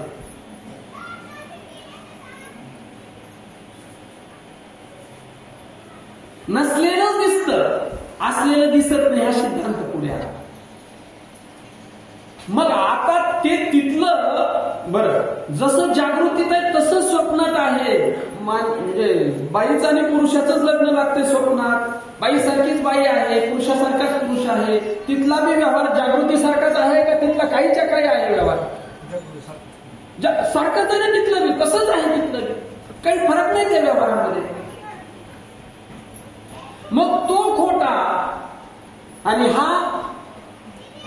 हा दिसतोय तो, बस एवढंच सामर्थ्य बाकी राहील. एवढीच गोष्ट बाकी. जीवानी जीवसृष्टी खोटी ठरवली, स्वतः मनोमय बांधलेली सृष्टी खोटी ठरवली जागृतीत येऊन, आणि ही ईश्वराची सृष्टी त्याला खरी वाटायला लागली. आणि ही सृष्टी बाळ करण्याचं सामर्थ्य त्याच्या एकट्याकडे नाही, ती त्यांनी तयार केली होती, त्यानेच खोटी ठरवली. पण ही सृष्टी बाळ करण्याचं सामर्थ्य त्याच्याकडे नाही, इथं सद्गुरूचं सामर्थ्य लागतं. हा घाट चढत नाही, त्याला डबल इंजिन लावायला लागतं इथे वर चढून जाण्यासाठी. घाटाची व्यवस्था असते घाटाखाली. लोणावळ्याकडे येताना आपण मुंबईतून वर येताना पाहतो, इंजिन नेहमी तयार ठेवलं जातं. गाडी खालून वर आणण्यासाठी इंजिन लावायचं, गाडी सोडली की परत इंजिन खाली नेऊन उभं करायचं. जुगलय अनंत फिर संत के संत. उपाधी बदलली पण ते तसेच आहेत. उपाध्या बदलल्या, संत तत्व मात्र वेगवेगळ्या उपाधीच्या माध्यमातून प्रत्येक युगामध्ये वाहते. कारण हे चढवायचे. बुद्धराया जन जड जीवा अवतार तुम्हा धराया, चालूच आहे चढवायचं. मग जागृतीला मिथ्या ठरवायचे आहे. चांगले इथे अडकले, जागृतीत अडकले. जागृतीतला भास खरा वाटत होता, स्वप्नातला भास खोटा ठरला. हे जे दिसणारा भास आहे, मावळवीत विश्व भासू नवल उदयाला चंडाशू अद्वया बीजिनी विकासू वंदू आता. तो पाहिजे, तो चंडांशू पाहिजे, तो श्री गुरूंचा ज्ञान प्रकाश पाहिजे, तो विवेक प्रकाश पाहिजे, तो विचार उद्धर पाहिजे आम्हाला.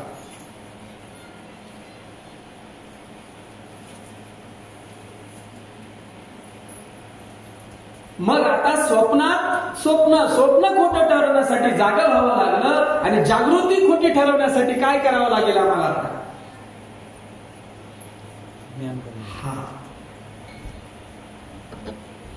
जागृती खोटी ठरवण्यासाठी काय करावं लागेल आम्हाला? सिद्धांत काय पुढे आला? दिसलेली वस्तू खोटी आहे. अजून एक दृष्टांत घेऊ. तुम्ही असं पाहता की नाही रोज? एवढा वेळ लागतो विचार करायला, असं पाहता की नाही रोज? किती वेळा पाहता विचारला असतात तर तेव्हा थोडा वेळ गेला असता का? असं पाहता की नाही हे सांगायला वेळ लागावा. आरसा पाहतो, आरशात दिसतं, बरोबर की नाही? आहे म्हणून दिसतंय का नाही म्हणून दिसतंय? ते आरशात आहे म्हणून दिसते. वा,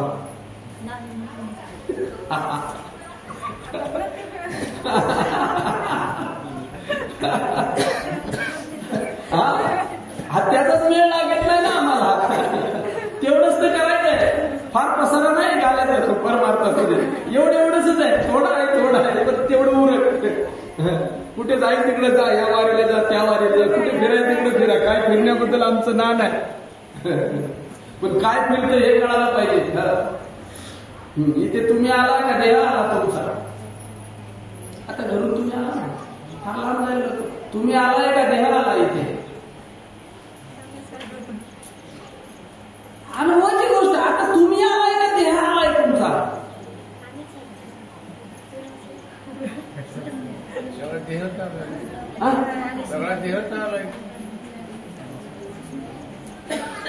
छोट्या छोट्या गोष्टी आहेत. मी सांगितलं वेदांत आम्ही जगतोय पण त्याचा मेळ लागेल, बस बाकी काय नाही.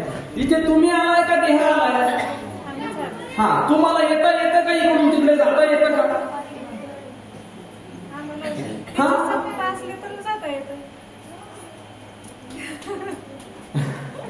पुन्हा प्रश्न, तुम्ही आलाय का तुमचा तुमचा देह आला येते आता घरून? तुम्ही आला.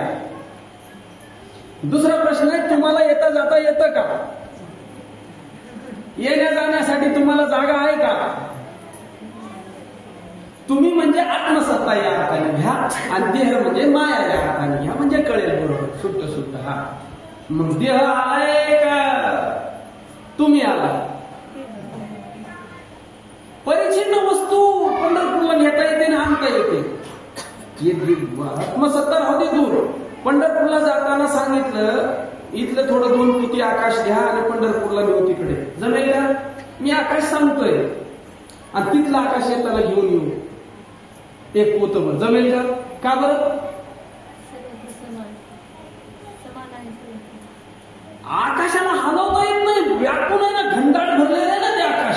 कुठे नेणार आणि कसं नेणार? त्याला वेगळंच करता येत नाही त्याच्यापासून. कसं हलवणार त्याला तुम्ही? जी वस्तू व्यापक आहे तिच्यामध्ये हालचाल नाही, तिला हलवता येत नाही इकडून तिकडे. आणि जी वस्तू परिच्छिन्न आहे तिला हलवता येते.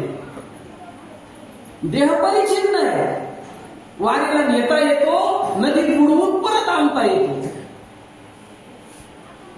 आंघोळ देहाची का आत्म्याची? देहाला पवित्र करायचं आहे का आत्म्याला पवित्र करायचं आहे? काय असेल ते असेल आपलं.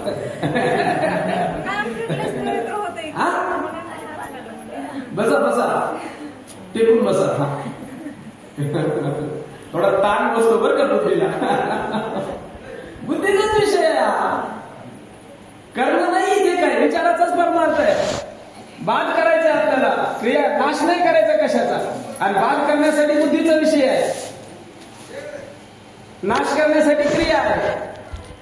क्रिया काहीच नाही इथे.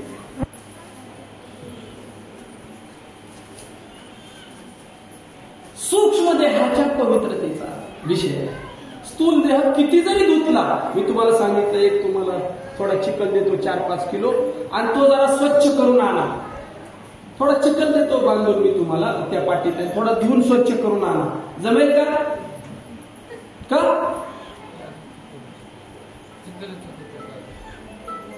अरे धुतला की चिकलच आहे ना, शेवटपर्यंत काय चिकलच आहे ना. तसं हे काय आहे? गर्भमेद मुषे मूत्र रंध्र मानती व होऊन असे लाजीरवाणी. 16 वर्णन. काय याचं वर्णन? वयवर्तेने रेगाला, मूत्ररंध्रे निघाला. बापरे, मिया कुचस्वेली चाटीला.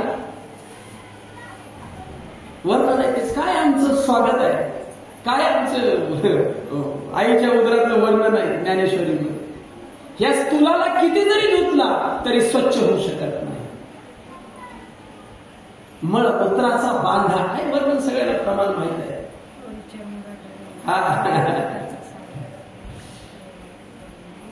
आणि सूक्ष्म देहाची बुद्धीची जी पवित्र आहे ते स्नान, त्याच्यासाठी एक भूमिका आलेली आद्यशंकराचार्यांच्या चरित्रामध्ये माझ्या वाचनात आहे, ती तुम्हाला सांगतो. ते जे स्नान आहे, आपल्या देहामध्ये काही नद्या आहेत आणि त्या ठराविक नाड्याद्वारे त्याचं वाहन आहे.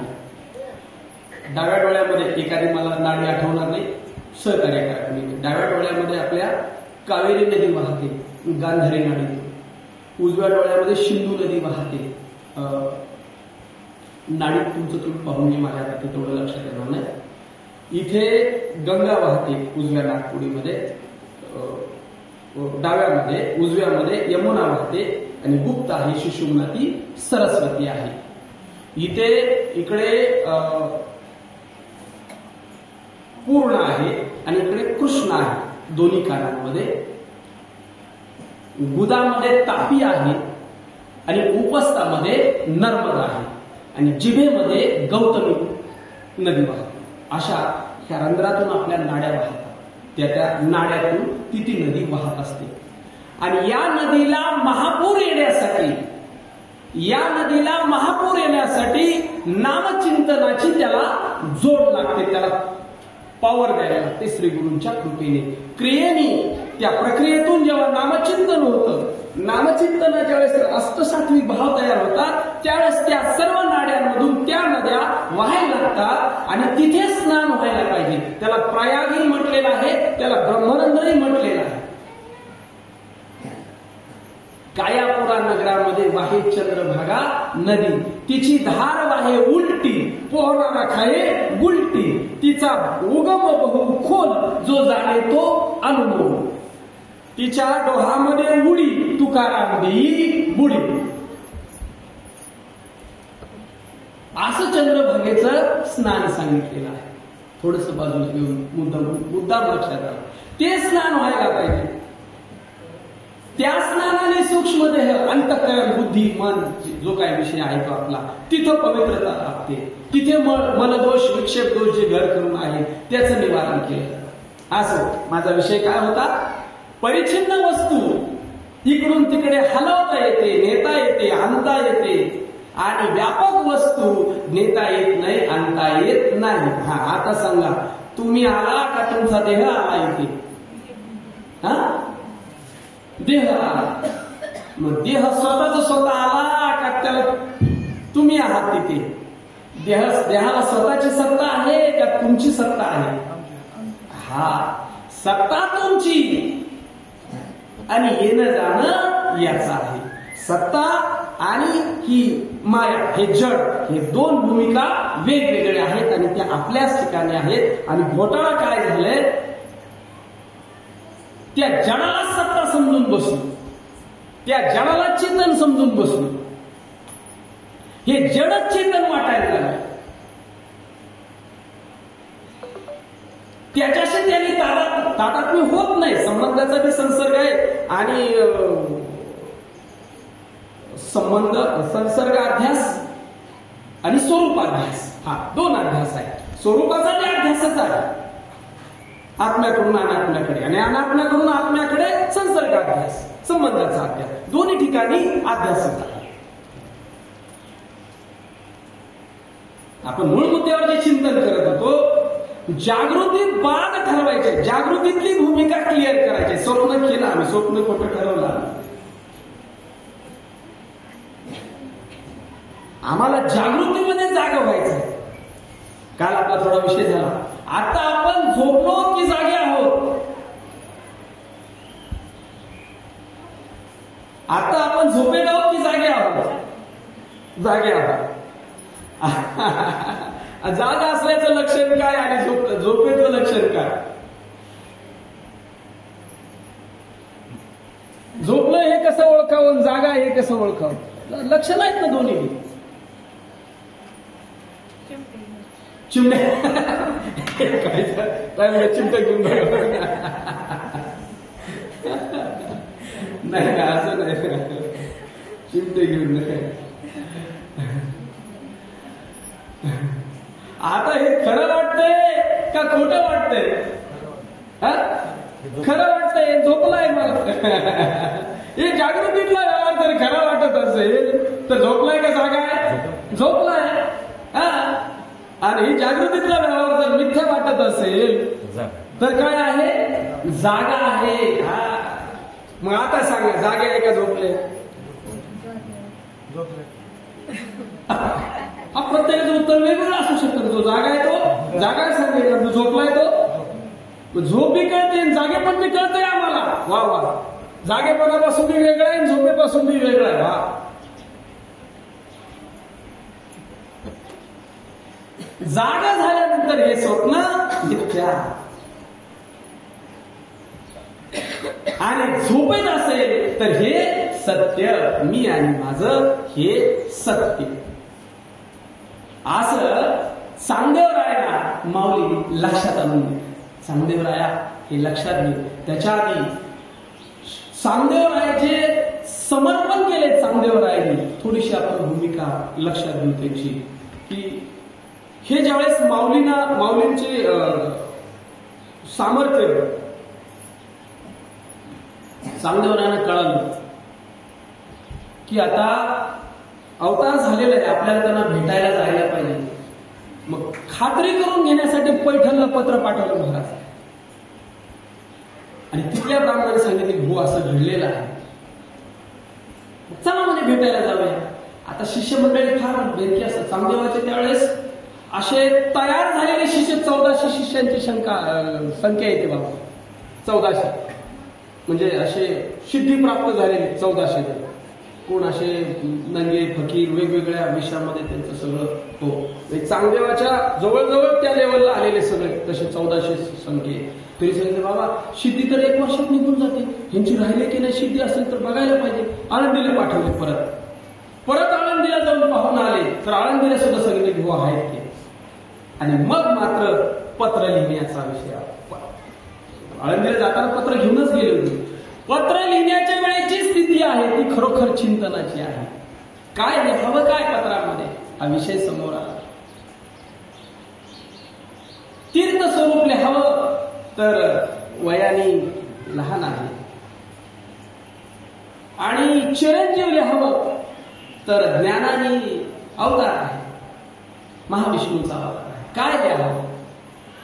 सगळ्यात मोठं शहाणपण चांगदेवरायाने केलं, आपलं कोरं पण सिद्ध केलं आणि कोरं पत्र पाठवलं. हे पहा, श्रीगुरूंच्याकडे जाताना आपलं खरकट मरकट घेऊन जाऊ नये. आपलं पाठांतर, बुवागिरी, महाराज, गायन, वादन, कला हे काही कामाचं नाही तिथे. काही तिथे घेऊन जाऊ, कोरे पण घेऊन जावं. माझा प्रश्न आहे, शिष्य झालं म्हणावं का गुरु केला म्हणावं?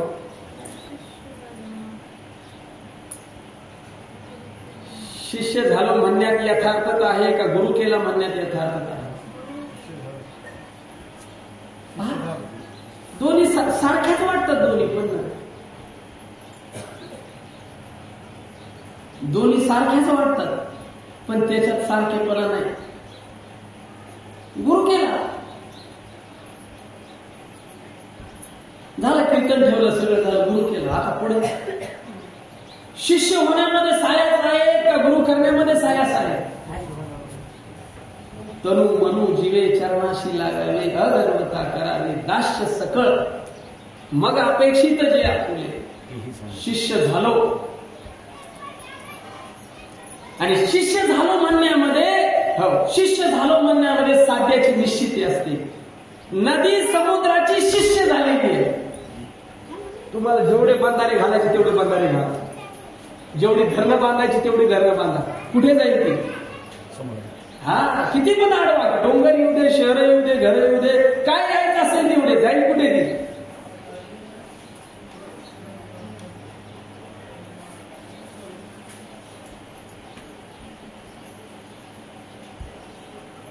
घटानं शिष्यत्व स्वीकारलंय मातीचं. कुठे जाणार नाही दुसरीकडे, काही जरी केलं तरी. कार्यकारण भावाला जरी बोलणं असलं तरी अलंकाराने शिष्यत्व स्वीकारलंय सोन्याचं. दुसरीकडे जाणं नाही, दुसरा विषय नाही. मी शिष्य झालो आणि शिष्य होण्यासाठी पहिली जी भूमिका समोर येते, कोरेपण समोर येते. आपली विद्वत्ता, आपली गुणवत्ता, आपली प्रापंचिक स्थिती, काय श्रीमंती, काय जे असेल ते, आपली वयोवृद्धता. शिष्य आता चांगदेवराय किती वर्षाचे होते? 1400. हे किती वर्षाचे होते? चांगदेवरायांच्याकडे काय कमी होतं, माझा असा प्रश्न आहे. 6 महिने, एवढी 1 मिनिटाची अवस्था काय? 6 महिने समाधीत जात होते. काळावर विजय होता, पण लय पद्धतीचा होता. सगळ्या सिद्धी प्राप्त होत्या, प्रसिद्ध होते. मेलेलं जिवंत करण्याची संजीवन विद्या होती प्राप्त. तरी सुद्धा कोरेपण सिद्ध, कोरेपण समोर गेलं श्रीगुरूंच्या. आणि जर कोरेपण सिद्ध समोर गेलं नसतं तर काय झालं असतं? चांगदेव 65 आले असते पुढे. निवृत्ती दादाने सांगितलं, अरे कोरं आहे, त्याचा पूर्वपीठिका सांगितली माऊली नाही, असं आहे, तो तिकडनं आलेला आहे, याला उपदेश लिहिली. चांगदेव 65 लिहून पाठवली थोडासा चिंतन करण्यासारखा चरित्राचा भाग आहे. लिहून पाठवली चांगदेवरायांनी, वाचन केलं पुन्हा पुन्हा. पहिल्या 3 ओळीचाच वेळ लागेना. स्वस्ती श्रीवटेषु जो लपोनी जगदा भासू, डावी मग ग्रासू प्रगटला करी. प्रगटे तव तव न दिशे, लपे जव जव भाषे. प्रगटे ना लपालासे न खवता जू. बहु जव जव होये तव तव काहीच नोहे. काही न होनी आहे अवघाची जो. 3 ओव्यामध्ये चांगदेवपासून संपली. 3दा चांगदेवपासून संपलेली आहे. 37 ओवीमध्ये एकदा संपली, 36 ओवीमध्ये 3 ओव्यामध्ये, शेवटी 65 ओवीमध्ये तया पुत्र तू वटेश्वराचा तिथे संपली. आणि शेवटी निदे परत निदे जेणे जागृती मिळवणी जागणे तिथे एकदा संपली. आणि बहु जवळ होय तिथे एकदा संपली. काही मेळ लागे ना कोणाला, चांगदेवरायांना, वेदशास्त्र जाणणाऱ्याला. लक्षात घ्या बरोबर. 65 ओवे फक्त 65 वयाचे चांगदेव 65 आहे. चांगदेवांना वाचून कळेना काय लिहिलंय ते. संस्कृताचा गाढा अभ्यासक, वेदांना जाणणारा, त्याला प्रबोधाबद्दल माहित नसेल का महाराज? त्याला अनुग्रहाबद्दल माहित नसेल का? तो शब्द वाचला नसेल का? 4 महावाक्य माहित नसतील का त्याला? विचार करण्यासारखी गोष्ट आहे. वेदांचं तत्वज्ञान आणि वेदांची 4 महावाक्य माहित नाहीत त्याला. तरी सुद्धा चांगली उपासष्टी कळेल.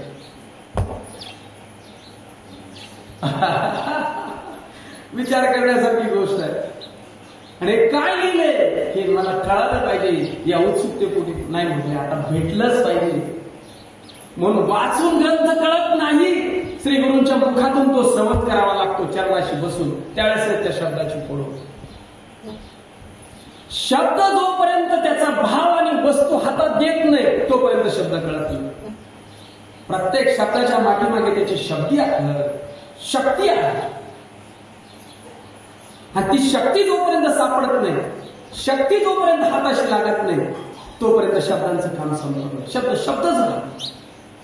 व्यवहारात सुद्धा शब्द काहीतरी शक्ती घेऊन आलेला आहे, शब्द काहीतरी भाव घेऊन आलेला आहे.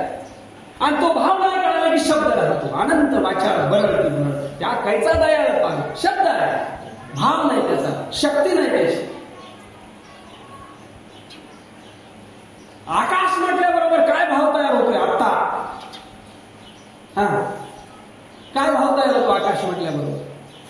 आता मी आकाश म्हटलं बाबा, काय भाव तयार होतो? कुठे जाते दृष्टी तुमची? आकाश म्हटल्याबरोबर आकाशा शब्द याला काना कळला काना का आणि आकाश शब्दावर राहते का वस्तूकडे जाते? वस्तूकडे जाते. व्यवहारात वस्तूला व्यापून वृत्ती परत येते. आकाशाला व्यापून उरून परत येते. आकाशाला जाणून व्यापून सगळं घेऊन कवे आणि मी शिल्लक राहिलेला तसाच्या तसा आहे वस्तू सामान. मग आकाश हा शब्द जर वस्तू हातात देतो तुमच्या, आकाश व्यापक. आकाश म्हणलं की आपल्याला वर बघायची सवय आहे. तुमच्या 2 बोटाच्या मध्ये काय? नाकात काय? तोंडात काय? पोटात काय? आणि जिथे नाही तिथे काय? दंडात काय? या माईक मध्ये काय? या भिंतीत काय? हे आकाशाशिवाय कसं तयार होईल? आकाश आहे याच्यामध्ये. ते दिसत नाही पण आकाश आहे त्याच्यामध्ये. बघा ड्रीम जात की नाही? भोग पडा. आकाश असल्याशिवाय भोग पडेल का त्याच्यामध्ये? सर्व वस्तूमध्ये पंचमहाभूतांचा विषय आहे. असं मला शब्द सांगायचा होता. शब्द आणि शब्दाचा अर्थ, शब्द अर्थ बोध ज्ञान किंवा स्वरूप. शब्द अर्थाकडे नेतो, अर्थ त्याचं ज्ञान करून देतो आणि ज्ञान स्वरूपाला प्राप्त करून देतो. शब्दाच्या 4 तोपर्यंत शब्द शिल्लक राहतो.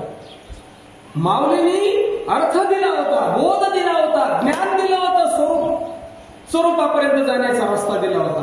पण शब्दातूनच बाहेर निघेना, अर्थापर्यंत जाईना, भूमिका बोधापर्यंत ज्ञानापर्यंत जाईना. स्वरूपाला कसं प्राप्त होईल? शब्द फुटल्यानंतर अर्थ आहे, अर्थ फुटल्यानंतर बोध आहे, ज्ञान आहे आणि ज्ञानही फुटल्यानंतर, ज्ञानही बाद झाल्यानंतर स्वरूपाला प्राप्ती आहे. ज्ञान ज्ञाने ज्ञाने आपण वस्तू देऊन गेले. हो, जाणणे नेण्याची, जे उरले ते जाणीची. नेणणे ते गेले तेने जाणणे नेले, निष्क्रिय जे उरले चिन्मात्राची. ती शब्दाची खरे, तो शब्द तिकडे निर्देश करतो. आणि शब्दाची गुंफत करून दिल्याबरोबर निदे पर्वते निदे जणे, जागृती गिळवली जागणे, तैसे केले गुंफने ज्ञानदेव म्हणे. तसं गुंफन केले, तुला जागृती गिळून जागृती दिलेली आहे. निदेच्या पलीकडे, झोपेच्या पलीकडे आत्मझोप तुला दिलेली आहे. लक्षात घे, ऐसे की अशी गुंफन दिलेली आहे तुला. शेवटच्या ओळीमध्ये सांग, हे तुला दिलेले बघ, जमतंय का? चांगदेवरायाने वेळ लागला,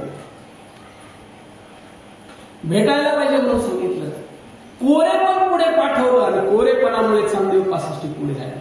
जी मंडळी परमार्थात आहेत, प्रबोधित आहेत, श्री गुरूंच्या आश्रयाला आहेत, अनुग्रहित आहेत, दिलेल्या प्रबोधाचं चिंतन करतायत, त्यांचा विस्तार आहे चांगदेव 65 मध्ये.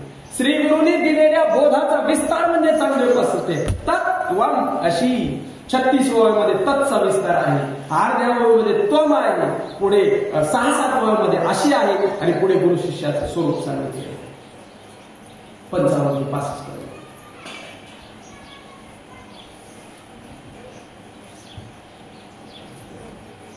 आपलं कोरेपण श्री गुरूंच्या समोर जावं आणि श्री गुरूने जे सांगितलंय, श्री गुरु जे सांगतात त्याचा विचार करावा, त्याचा विवेक करावा, आणि कळत नसेल तर विचारावं. काल आम्ही विचार सागराची थोडी भूमिका पाहतो. शिष्य तुम्ही सांगताय आत्मब्रह्म आहे, मान्य आहे तुमचं, सांगा आम्हाला, तुमचं कळलं नाही, पण पटेना त्याला, मी काय करू, दुसरं काहीतरी सांगा. असा चिटकला पाहिजे शिष्य. तुम्ही सांगताय आत्मब्रह्म हे मला कळालं, ऐकण्यासाठी काय पाहिजे? ऐकण्यासाठी काय पाहिजे? काम पाहिजे. कळण्यासाठी काय पाहिजे? सांगा ना. आता काय सोपं, आम्हाला ऐकलेलं कळण्यासाठी काय लागतंय? बुद्धी, आणि ती आहे आमच्याकडे. आता ऐकतोय बी आणि कळतंय बी. आम्हाला कळण्यासाठी काय पाहिजे? बुद्धी पाहिजे. आणि कळलेलं पटण्यासाठी काय पाहिजे?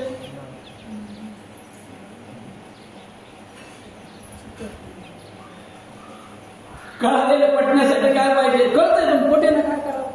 पुण्य पाहिजे. हरिमुखे म्हणा, हरिमुखे म्हणा, पुण्य पाहिजे. शुद्ध सात्विकता लागेल, शुद्ध बुद्धी लागेल. पटवून घेत नाही बुद्धी, संसारात सगळं पटवून घेते. ज्याच्याशी पटत नाही त्याचं बी पटवून घेते. काय करावं म्हणे, आता आले नशिबाला घा, ते बी पटवून घेते. हे जे पटवून घ्या ते पटेलच त्याला. काय करावं, तू देव आहे, त्याच्यात मी कसा देव आहे म्हणे, मी कसा देवाचा, मी तर डबा आहे म्हणे, मी तर मरणार आहे, मी तर जन्मणार आहे. नाही पटवून घे, पटे ना त्याला, पुण्य कमी पडतंय. आणि पटलेला अंगीकारण्यासाठी काय पाहिजे? नुसतं पटून काय पटतंय? हो, जमेना ना, तुम्ही करायला जमेना ना, आचरणात येणार ना, अंगीकारला जाईल ना, स्वीकारला जाईल ना, पटतंय ना, तुम्ही सांगताय ते सगळं खरं आहे, बरोबर आहे, पटतंय, पण ते अंगीकारला जाईल ना, आम्हाला कसं जमेल? थोडं गरजू राहिले, माईक थोडं मागे घ्यावं का? बरं, एकच माईक ठेवा महाराज असतील तर, एकच ठेवा, चालेल, चालेल, एकच ठेवा. मी मगाशीच म्हटलं होतं, जास्त काय, कमी माणसं आहेत आपल्याला, स्पष्ट आणि सहज, कानाला कर्कशता नको. बरं झालं सांगितलं मला ते, कारण आवाज कसा जसा विषय येईल तसा वाढतो बिन कमी बी होतो. आवाजाची कमी जास्तचा विषयावर आहे, येणाऱ्या त्या ओघावर आहे. आतून जसा ओघ येईल तसा कधी वाढतो पण आणि कधी कमी पण होतो. साधं सिंपल सोपं, ठीक आहे, हरकत नाही. काय चिंतन करत होतो आपण आता? आता काहीतरी चिंतन करत होतो आपण. ऐकण्यासाठी काय पाहिजे? कान पाहिजे. तो आहे की नाही? आहे की नाही? आहे म्हणा ना, असं काय करता? तुमचा कान, मी सांगितलं की तुमच्या वस्तू चाचपत जा, तुम्ही माझ्या वस्तू चाचपू नका. तुमचा तुम्ही कान बघत जा, दुसऱ्याचे कान बघून काय उपयोग आहे? आणि कान नुसता असून उपयोग नाही, तो ऍक्टिव्ह पाहिजे. हे ढबा हे असून काय करायचं उपयोग? ऐकायला येत नाही, बाहेरला काय कान नसतो का? काय चांगला आपल्यापेक्षा मोठा असतो, असं काय करावं त्याला? ते आपला ऍक्टिव्ह पाहिजे. हा कान नव्हे, हे कानाचं घर आहे, त्याच्या आत कान राहतो, त्याच्या आत कान दुकान लावून तर काय डॉक्टर हे बघतो का ह्याच्या आत बघतो? त्याला कान कळत असतो. असो, कानातला कान कळावा. हे दिसतो तो डोळा नाही, त्याच्या आत डोळा आहे, हे डोळ्याचं घर आहे. हे दिसतं ते नाक नाही, ते आतमध्ये नाक आहे, हे नाकाचं घर आहे, लक्षात ठेवा. हे सूक्ष्म स्थूल देहाचं आहे. ते सूक्ष्म आहे तो आतला खरा कान आहे, हे स्थूल कान आहे. धर्माने धर्मी, असे दोन भाग तिथे येतात. असो काय हरकत नाही. जाता जाता एखादा विषय आला की तो पुढे जातो. ऐकण्यासाठी काय पाहिजे? कान पाहिजे. आहे की नाही तुमच्याकडे? हाय म्हणा जोरात. घाबरायचं नाही. मग चांगली पासाची तुमची आहे. अरे काय सांग, काय घाबरायचं? वेदाला शास्त्राला घाबरायचं. कालच खात्री करून घेतली. वेद आधीचा का तुम्ही आधीचे? हा, वेद तुमच्या मागे चालतो का तुम्ही वेदाच्या मागे चालता? त्याची दादागिरी कशाला तुमच्यावर पाहिजे? त्याला सांगा गप मागे ये ना, गप मागे हे आमच्या. हे साधू संतांचा अधिकार वापरायचा असतो इथे. श्री गुरूंचा अधिकार वापरायचा. आपला जिथं नाही चालत तिथे मग कशाला ते मागे? हा, सामर्थ्य आहे त्यांचं. काळजी करायचं काय कारण असो. हा, ऐकलेलं कळतंय की नाही आपल्याला? कळण्यासाठी काय पाहिजे? बुद्धी पाहिजे. बरं आहे की नाही ती आता? आहे की नाही?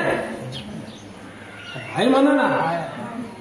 अहो, भगवंताने आम्हाला बाबा संसार करून उरेल इतकी बुद्धी दिली. काय करा?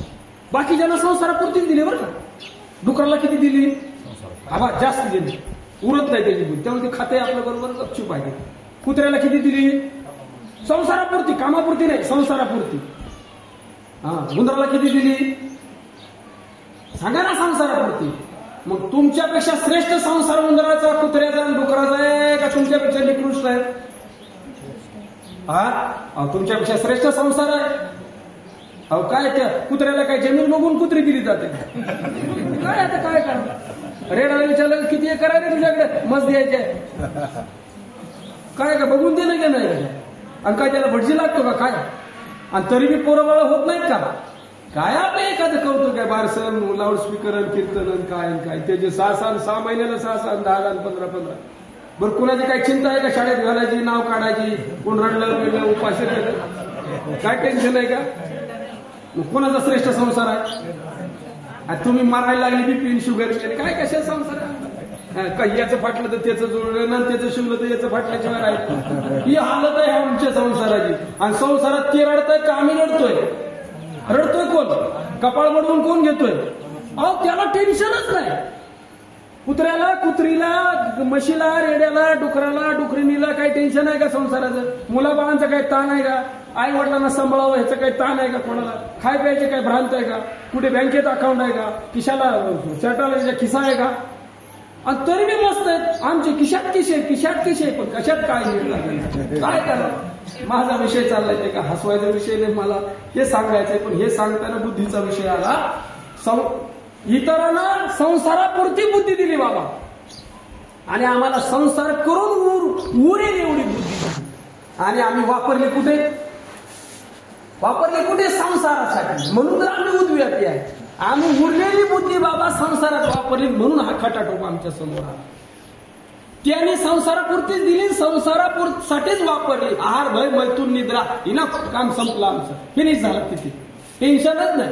माझं बी नाही, तुझं बी नाही, ममाचा पत्ताच नाही. असला तर थोडाफार अहम आहे. अहो संसार जनावर फक्त अहम मध्ये मरतात, आणि आम्ही पागल बुद्धिवादी असून अहम बी आणि मम बी मध्ये मारायला लागलो. काय करावं? दोन्ही मध्ये मारायला लागलो.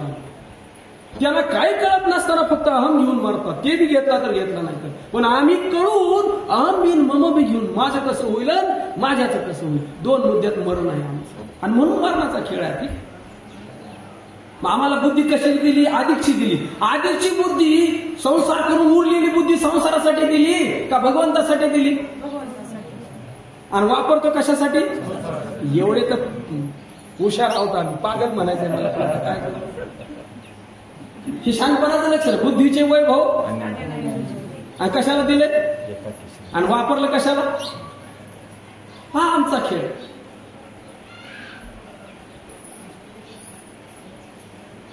अरे मला ओळख, तू मला ओळखायसाठी दिले हे वैभव तुला.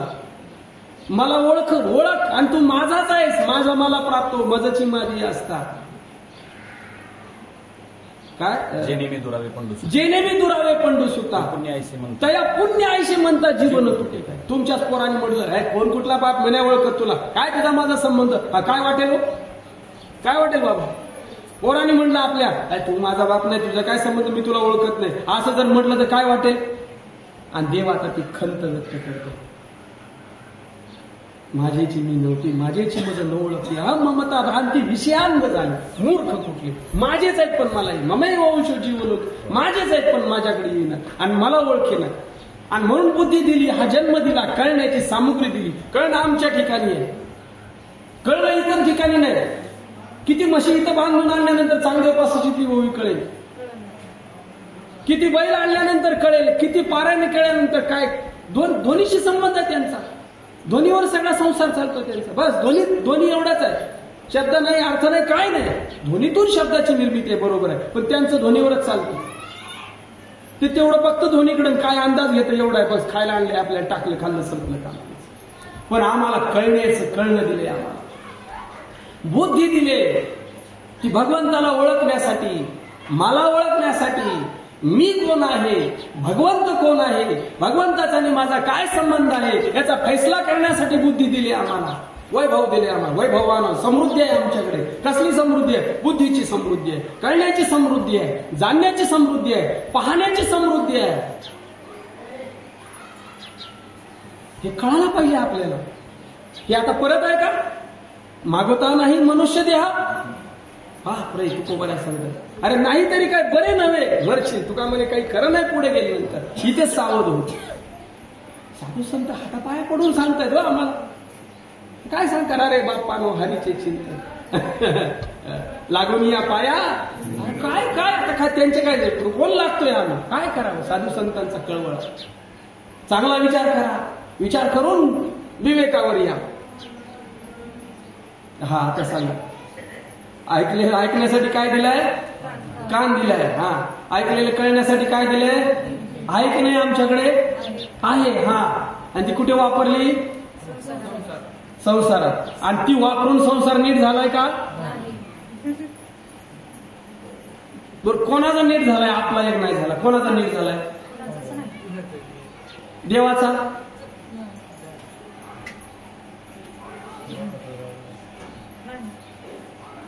नीट होतो तो संसार असतो का? हा नीट होतो तो संसार असतो का? आणि देव काय संसार नीट करत असतो का? आणि संसार नीट करत असतो तो देव असतो का? हा तो म्हणेल माझा मी नीट केला नाही आणि तुझा कसा नीट करू? माझी गरोदर पत्नी दिली वनात सोडून, मी माझे सगळे मारून टाकले तीर्थावर नेऊन, प्रभास तीर्थावर नेऊन, आणि तुझा नीट कर म्हणतो.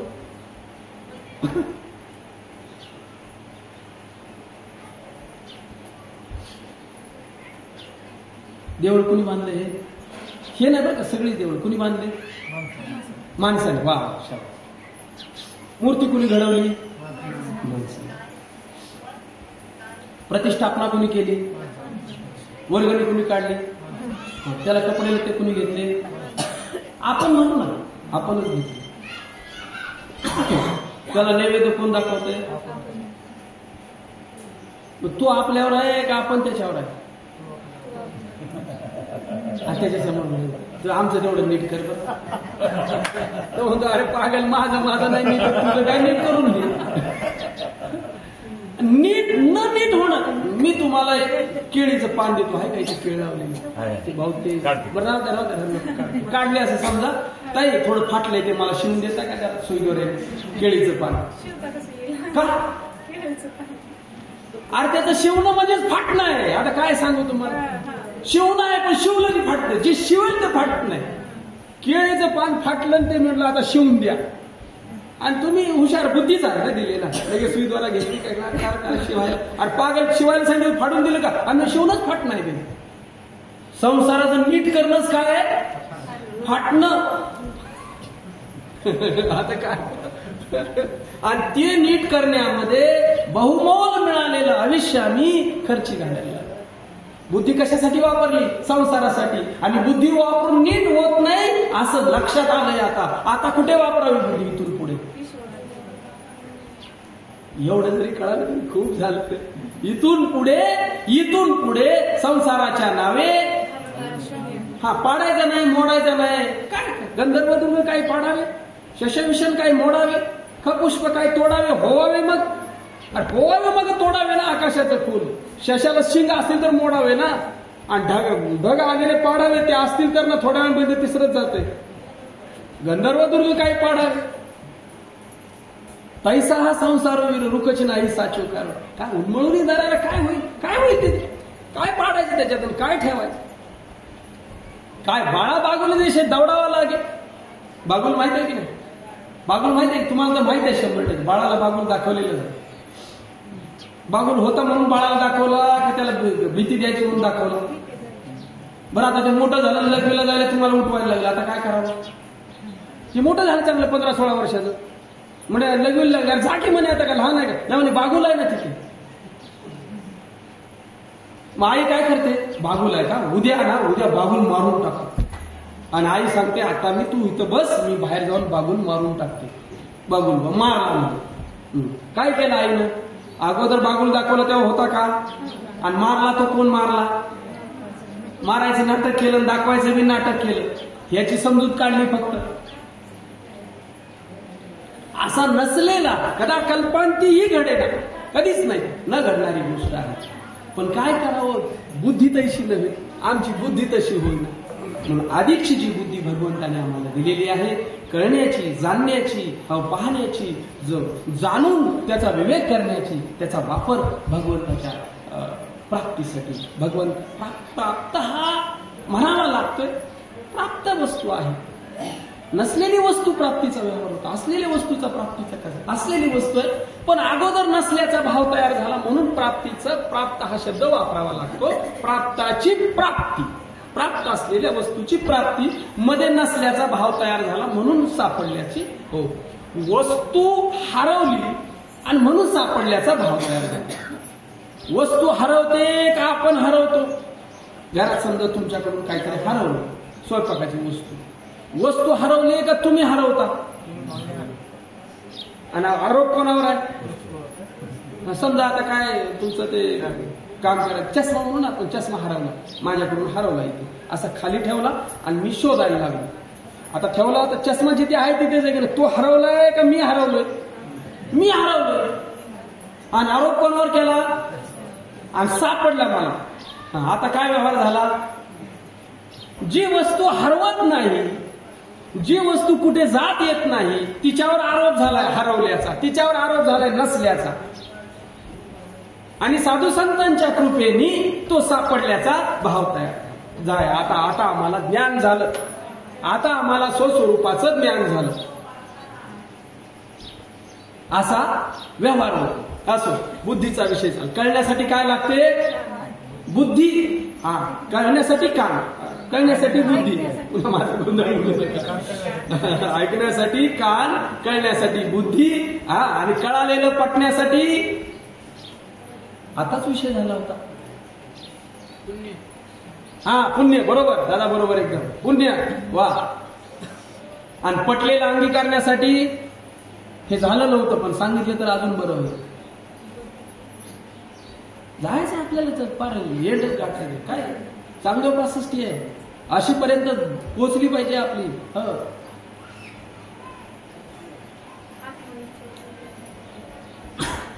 अंगीकारण्यासाठी अधिकार लागतो, आणि अधिकार्याची लक्षणं आलेली आहेत. विवेक, वैराग्य, समाधी षटक आणि मुमुक्षत्व.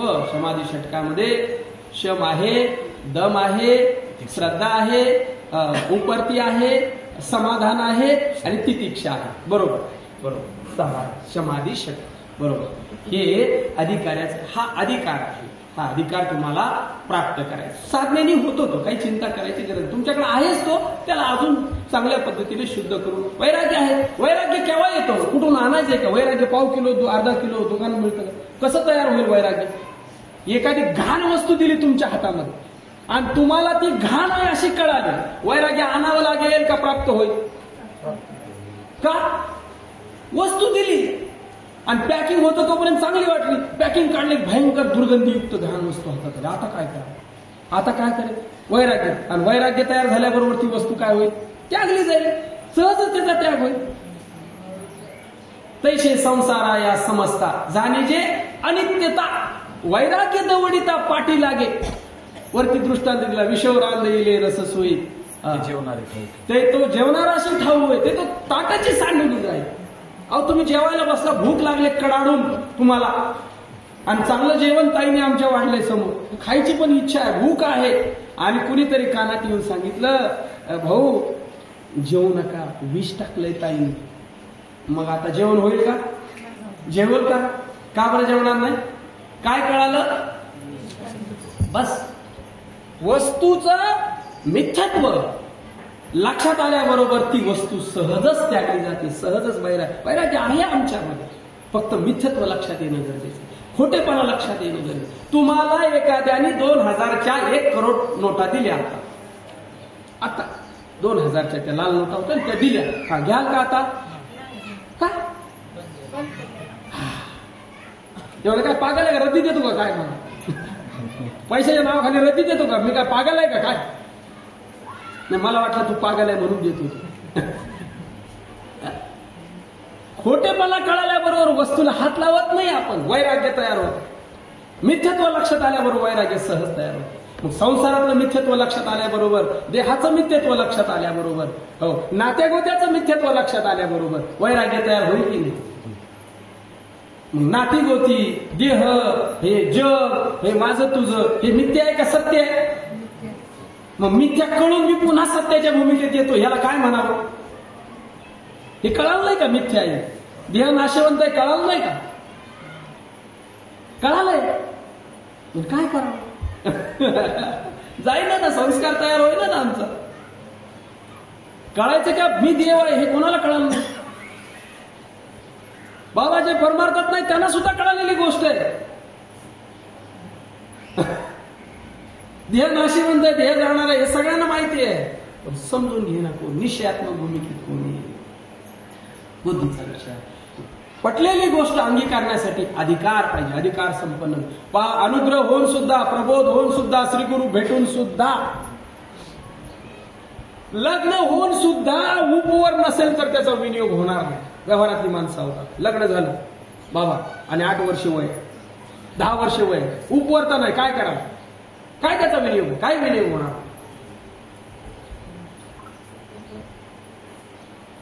लग्न होऊन लग्नाचा विनियोग जो आहे तो उपवर्तेमध्ये आहे, लग्नात नाही. लग्न हा विधी आहे, उपवर्तेला दिलेली संमती आहे, ती तुमच्या अधिकाराला दिलेली संमती आहे. अनुग्रह प्रबोध म्हणजे हा चल बरोबर आहे, आता तू उपवर आहे, अधिकार संपन्न आहेस. पण ठीक आहे, तो पाहिला नाही श्रीगुरूंनी, दयाळू आहे, कृपाळू आहे, काही हरकत नाही, पाहिला नाही उपवर, तरी बी दिली. मग दिल्यानंतर पुन्हा उपवर व्हायला पाहिजे की नाही? पुन्हा तरी तो अधिकार प्राप्त करायला पाहिजे. ठीक आहे, ते प्राप्त झालं, ते अंगीकारला जाईल ना, अधिकार कमी पडायला, तो अधिकार प्राप्त केला पाहिजे. लक्षात घेण्यासाठी गोष्ट आहे. बरीच मंडळी या विषयात अडकलेली आहे. चला, अंगीकारण्यासाठी काय पाहिजे? अधिकार पाहिजे. ह्या शब्द जरी मोठे असले तरी सोपे आहेत. विवेक, विवेक म्हणजे काय?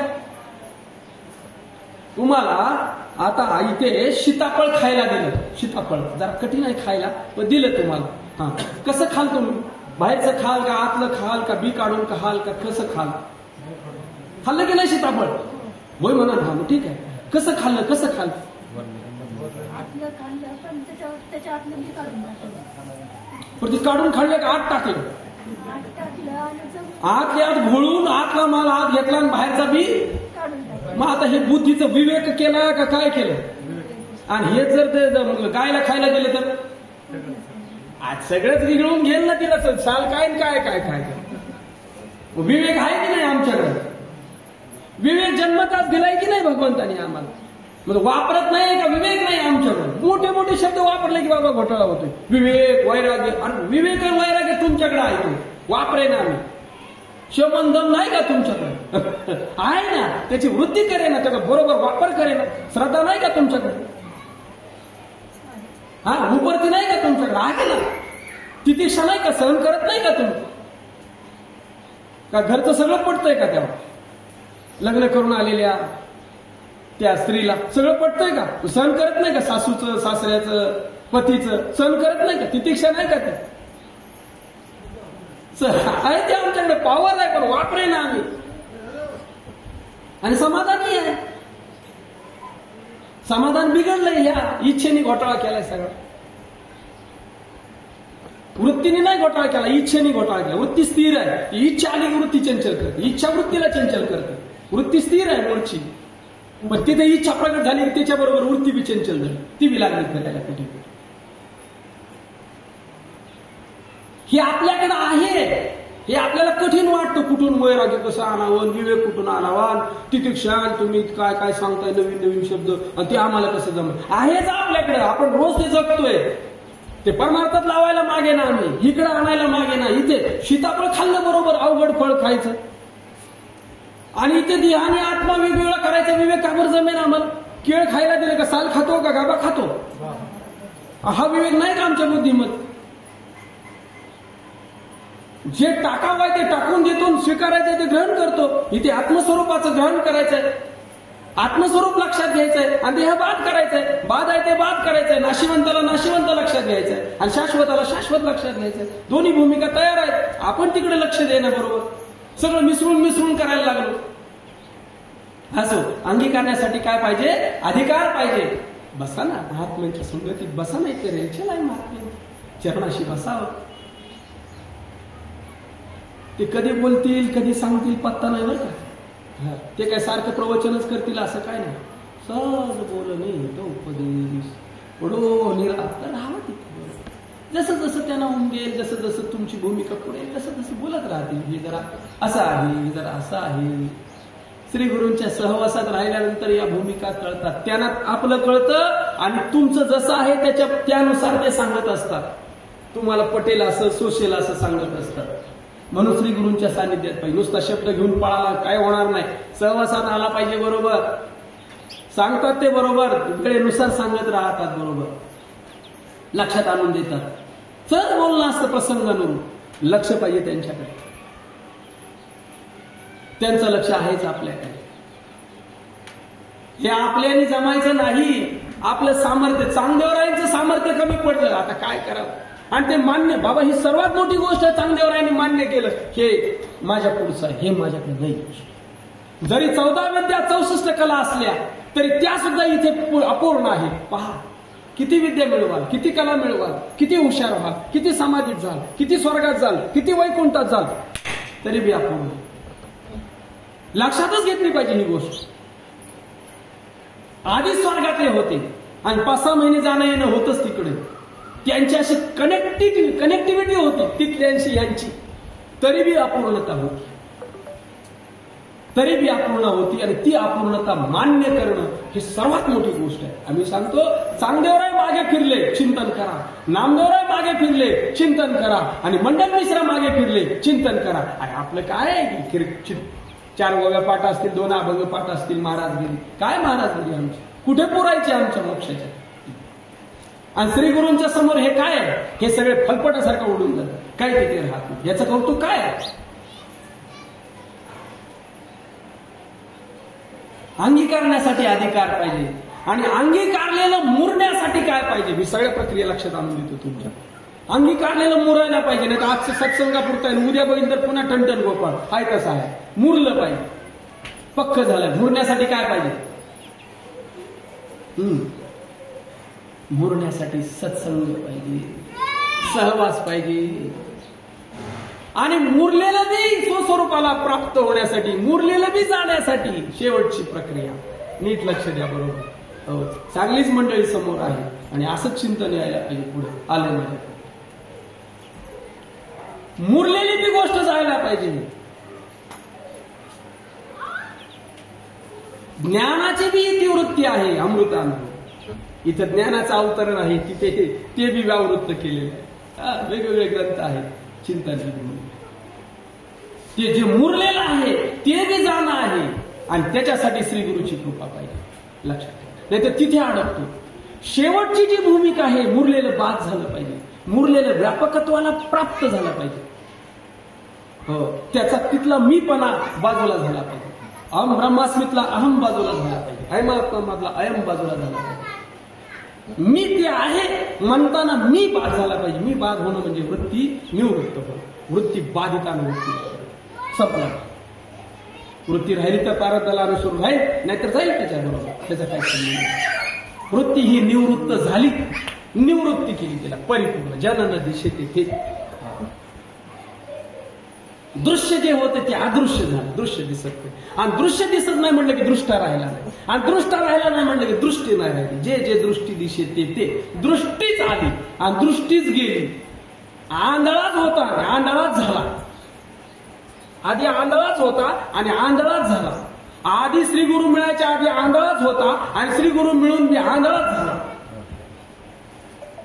दोन आंधळे, एक आधीचा आंधळा आणि एक नंतरचा आंधळा. आधीच्या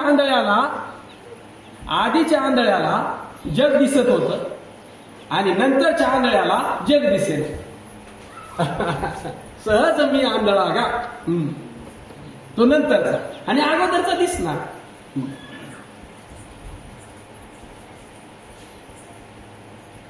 शेवटची जी भूमिका मुरलेलं सुद्धा त्याची सुद्धा इतिवृत्ती पाहायला. किती भूमिका झाल्या ह्या?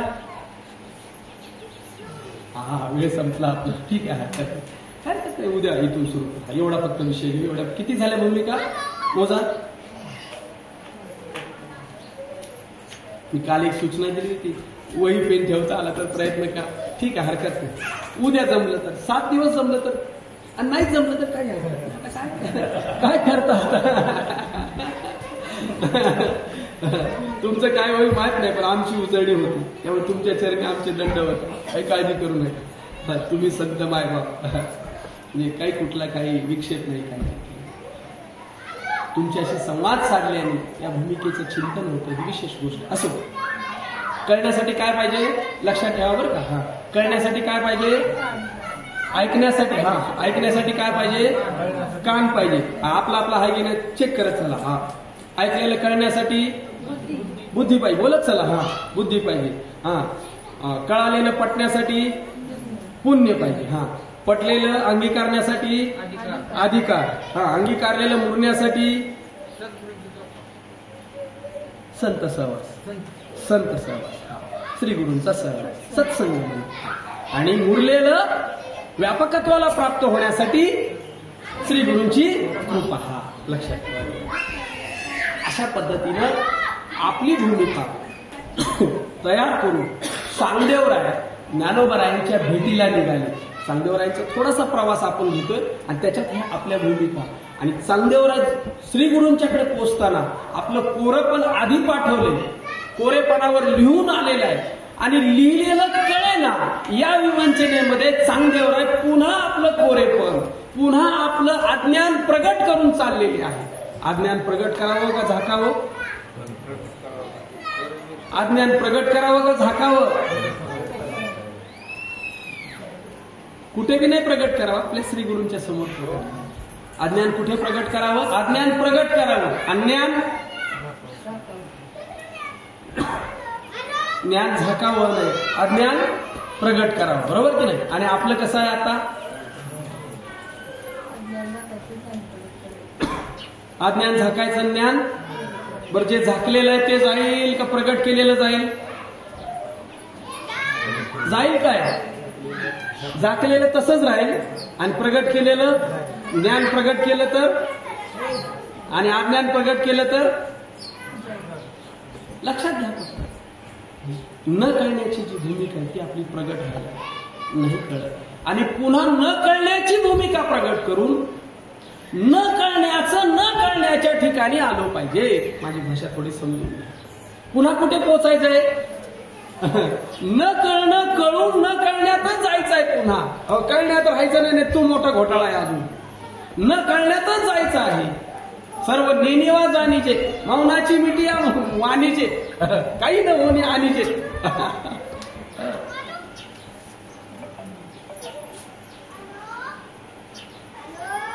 अशा पद्धतीनं चांगदेवरायांचा जो प्रवास आहे त्या प्रवासामध्ये आपण आपल्याला तोलतोय. ठीक आहे, त्यांची भूमिका. पण ते जसे श्री गुरूंच्या चरणी जाऊन उद्धाराला प्राप्त झाले, त्यांना किती येत होतं? चांगदेवरायांना काही येत नव्हतं हा कुणी असं काही बोलू नये बरं का, चुकीचं आहे. चांगदेवराय हा सर्वोत्कृष्ट सर्वात उच्च प्रतीचा अधिकारी. चांगदेवराय एवढा उच्च प्रतीचा शुद्ध अंतःकरणाचा अधिकारी नाही आतापर्यंतच्या शास्त्रानुसार. सर्वात उच्च प्रतीचा शुद्ध अंतःकरण. पण एका भूमिकेवर जाऊन उभा राहिले. आणि त्याही भूमिकेवरून परतायचं जे सामर्थ्य आहे ते चांगदेवरायांच्या ठिकाणी, ते नामदेवरायांच्या ठिकाणी, ते मंडन मिश्रांच्या ठिकाणी. आपली भूमिका ती किती असेल, काहीतरी थोडं धरलं असेल आपण, ते सोडून ते बाजूला करून श्री गुरूंच्या चरणाशी आपल्याला जायचं. असं कोरे पण घेऊन चांगदेवराय सादर झालेली आहे ज्ञानोबारायांच्या ठिकाणी. आणि तिथं असं काय सांगितलं ज्ञानोबारायांनी, आणि तिथे असं काय कमतरता चांगदेवरायांनी ज्ञानोबारायांच्या समोर उपस्थित केली. चिंतनीय मुद्दे आहेत. काय कमी होतं आपल्या दृष्टीने पाहिजे, काय कमी होतं, आणि माऊलीने त्यांना काय सांगितलं, किंवा मुक्ताबाईने त्यांना असा काय उपदेश केला, काय दिलं असं त्यांना, काय देवाणघेवाण झालेली आहे बरं का. यांचं काहीतरी घेतलंय आणि त्यांचं काहीतरी दिलं, यांनी काय दिलं आणि त्यांनी काय, यांनी काय दिलं आणि त्यांनी काय दिलं, त्यांनी काय घेतलं आणि यांनी काय घेतलं. 2-4 भूमिका आहेत चिंतन. आपला त्याच्यात वेळ जाईल मला वाटतं. तेवढ्या भूमिकेवरतीच याच्या आजूबाजूलाच आपलं चिंतन फिरत राहील. चांगदेवरायांच्या ठिकाणी एक शिष्यत्वाची भूमिका आहे, ती आपल्याला स्वीकारायची आहे चिंतन करता करता. एक परिपूर्ण शिष्य कसा असतो, एक समर्पित शिष्य कसा असतो, समर्पणाच्या आडे काय काय येत असतं, याचं चिंतन पुढे येईल. लक्ष देऊया आपण. स्वस्ती श्रीवटेषु जो लपोनी जगदा भासू, दावी मग ग्रासू प्रगटना करी. झालेली सेवा पंढरीश परमात्मा पांडुरंगाच्या ठिकाणी, सद्गुरुनाथांच्या ठिकाणी, तुम्हा सर्व संत मायबापांच्या ठिकाणी चरणी समर्पित करू सेवेला पूर्ण विराम.